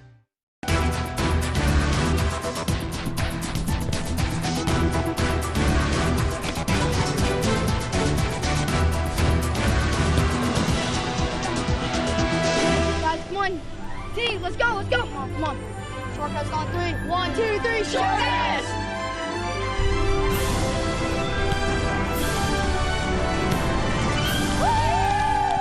How can you be more?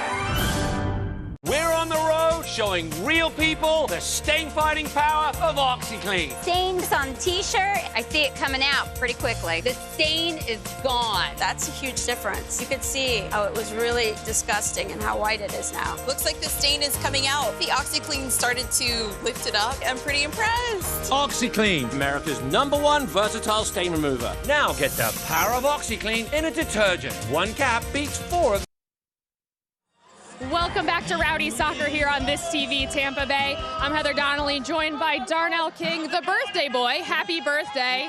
How does it feel getting the big win on your birthday? It feels great. I mean, you could see the atmosphere. It's great to win on my birthday, obviously, big 27. And yeah, 3 points. Obviously, we got a goal, and we're still striving for the playoffs. But this is huge tonight. Got Shaggy out here, so yeah, good time. The end of that game there got a little hectic with you guys trying to keep that shutout. What was it like on the field in those last 10 or so minutes? It was very intense. You know, it's just we got to make sure that we stay focused the whole time, the whole 90 minutes, and I think the back line did that. You know, Matty came up with a big save, and, you know, I had a big save off the line. We just stuck together, and, you know, we pulled it out, got our shutout like we want to do. So. All right, thank you, Darnell. We have to go to break. We'll have more post-game show right after this.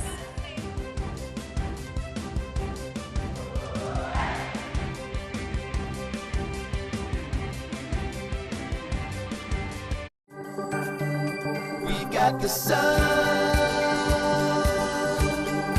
we got today, we got the sun, jumping, got it right through the night, got it dialed in, it's just you and me, in a perfect day. Sundial, the place to shop and dine in downtown St. Petersburg.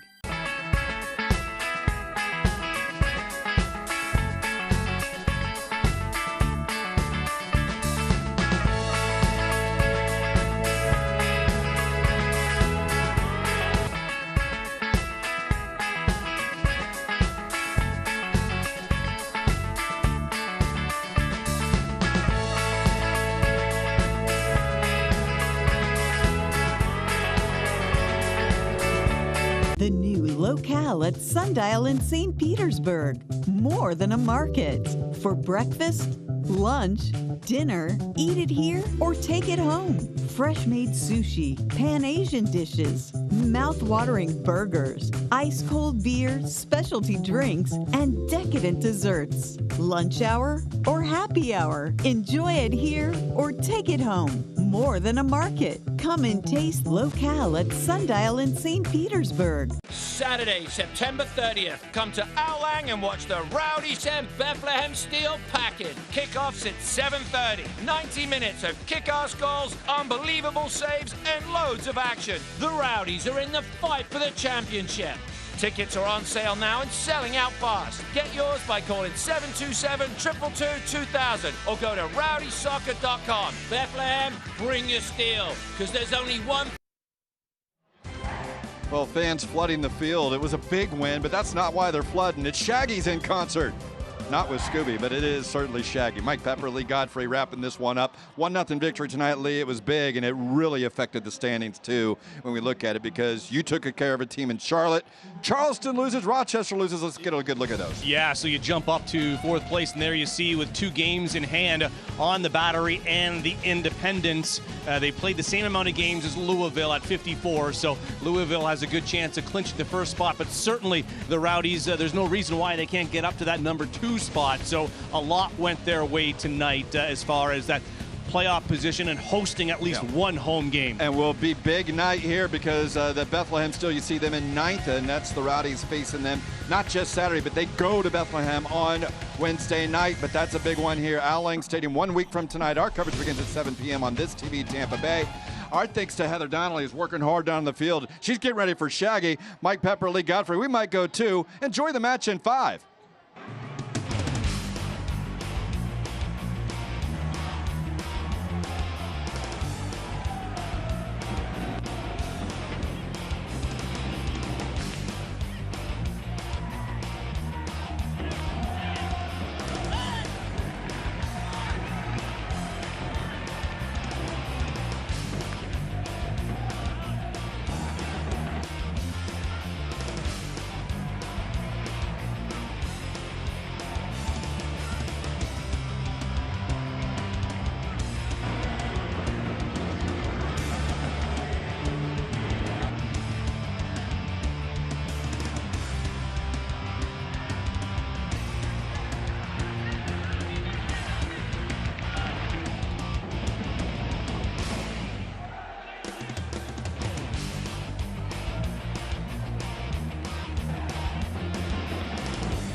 Can you feel it? That vibe. It's here on America's best beaches. Feel it in unique mashups of amazing, crazy, and wow.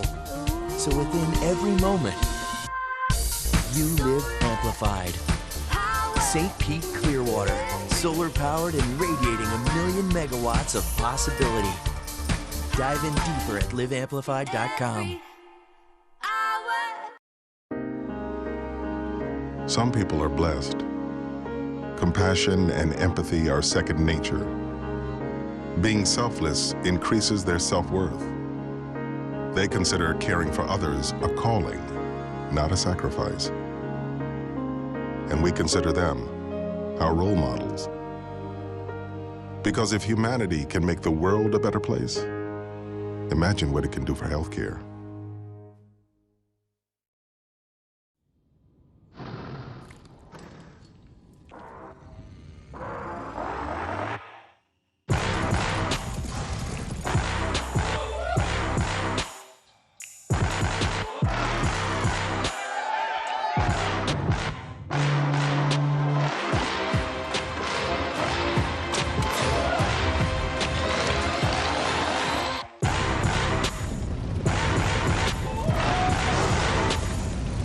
Saturday, September 30th. Come to Alang and watch the Rowdies and Bethlehem Steel pack-in. Kickoffs at 7:30. 90 minutes of kick-ass goals, unbelievable saves, and loads of action. The Rowdies are in the fight for the championship.